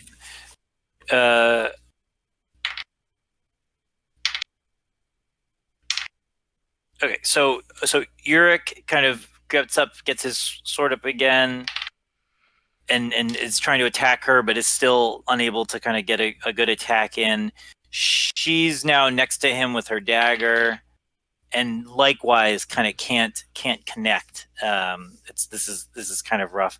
The skeleton swings again at Wrosk and connects with Wrosk with his big fist. Ooh, he does so 1 hit point of damage and 5 points to your armor.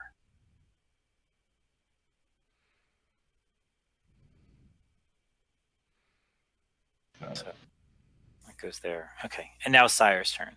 So Cyir, yeah, and you're now out of daggers. Yeah, I think Cyir says I got to go down there to get the job done myself, I guess. So I'll use the round to go and move up to engage her in melee. Okay, sounds good. Rosk? Oh, I have a shield, so I guess I also put my shield around as I'm dagger fighting. Oh, sure. And I will attack the skeleton with my dagger. Okay, sounds good. 17. Yep, that's a hit. Daggers are a D3, I think. D4, I think. 1 die 4. Okay. 4 plus 1 for my strength, so 5. Oh, nice. That's pretty good. Oh, okay. Oh, yeah. But okay. So yeah, you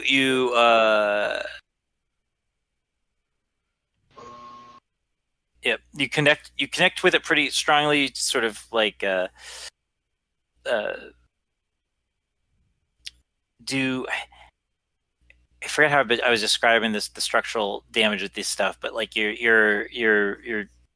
hit, you can tell that it felt that, in the way it's kind of moving.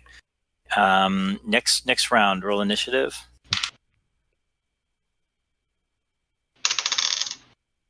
4. I rolled a 6.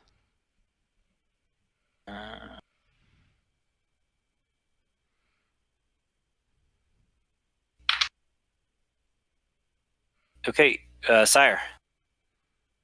All right, so I'm up there with my scimitars now. Yeah, you should be able to.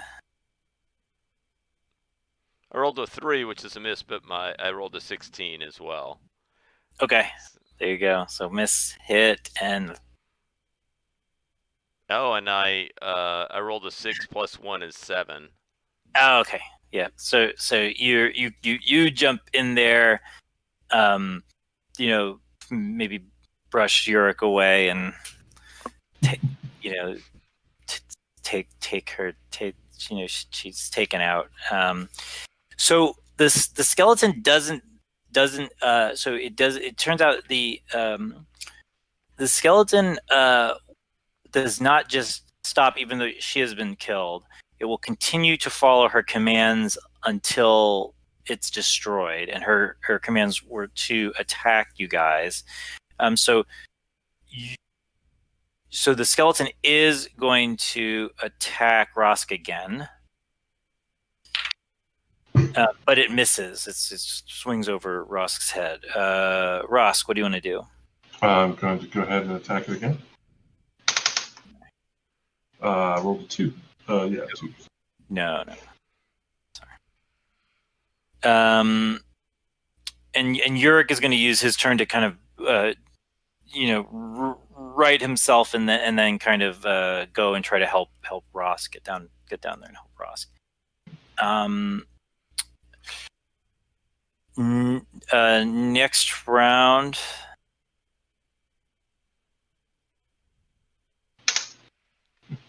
I rolled Two. a 2. So we both have 2s. Okay, so the skeleton is now going to swing at. Okay, the skeleton's now going to swing at Urek, who's now down here with him.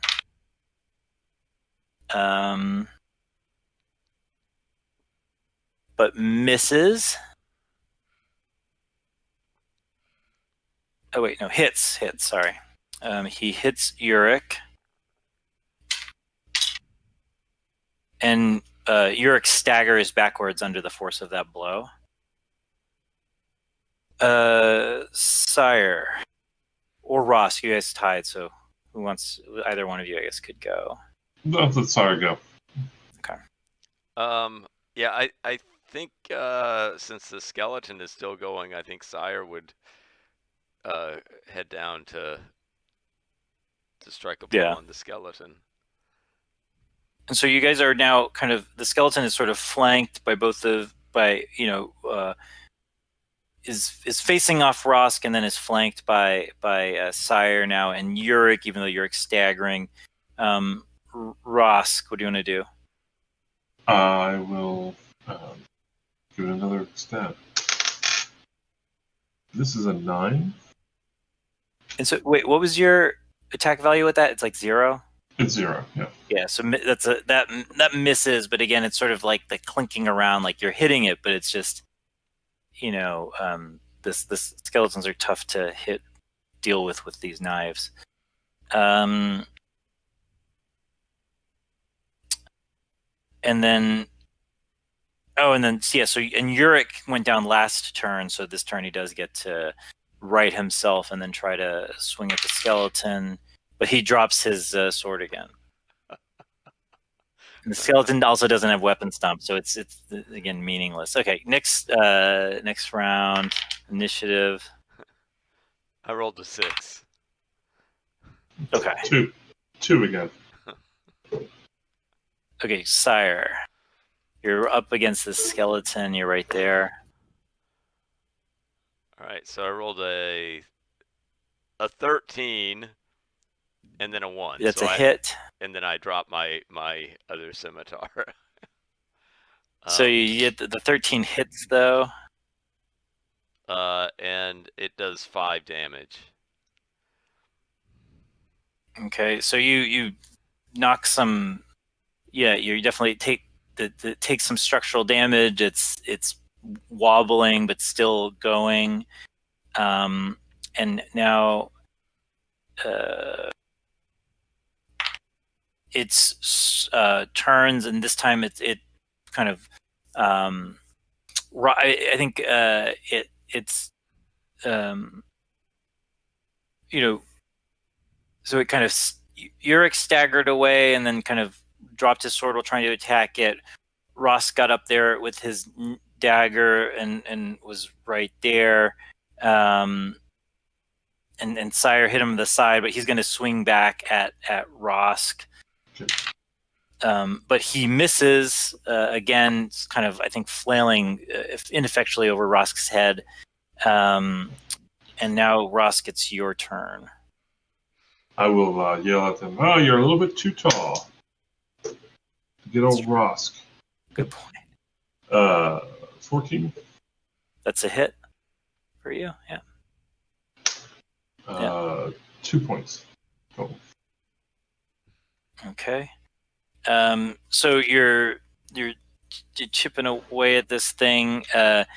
Urek is gonna try again, but misses.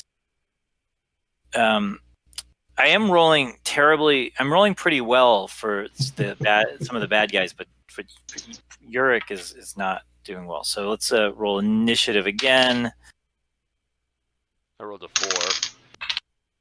4. Go to 3. Okay. Yurik picks up his sword again and goes after the skeleton, and this time it was effective. So he hits, but again, it's one of these situations where even though he's hitting it, it's sort of the blade isn't kind of hitting a good place for the skeleton, so it's still skeleton's still moving. Cyir. Okay, I'll go at it with my scimitars. Rolled an 8, and I dropped the same scimitar again. So the 8 does hit. Right. Barely. That's what you needed. All right, and I 5 damage. Okay. So you take the skeleton goes down. Okay, we did it. So that was pretty good. So she's out. The giant skeleton's done. The little skeleton is gone. Sir Onward has passed on as well. And now we're awaiting just what's going to happen with Guileless and the other undeads. But I think we can stop here and say, so in some ways we've, it's very similar to how we ended last game. We're in the same room, having just, taken out a bunch of guys. Although I think the coming situation is a little different since Guileless is maybe not the same type of enemy. So we'll see what happens next with that. Any kind of questions? I kind of liked a lot of the tactical stuff with the fight here, and I like the different levels and things like that. Although it does get to be a little grindy at the end with kind of the going after the skeleton, especially because he has that some resistance to bladed attacks. So right. But that's why I kind of figured that just like edged weapons weren't doing as good a job. But I definitely like the tactics and the whole plan, and I like that I thought it was a great plan. Didn't quite work out exactly as you'd hoped, but I think that's fair. I like that. I kind of liked how it flowed. Yeah. The flow from that. I don't know. Well, I mean, the fact that she reacted to our plans, I think, was really good. Yeah. Yeah, and I try. I think it was, again, the system doesn't really guide me in terms of like what exactly you should do, but I think kind of making use of the kind of making it like pretend, basing like looking at how the skill system works and saying like, oh, if we say like, insight plus intelligence is sort of a skill for this purpose or whatever, just to see, I think is reasonable.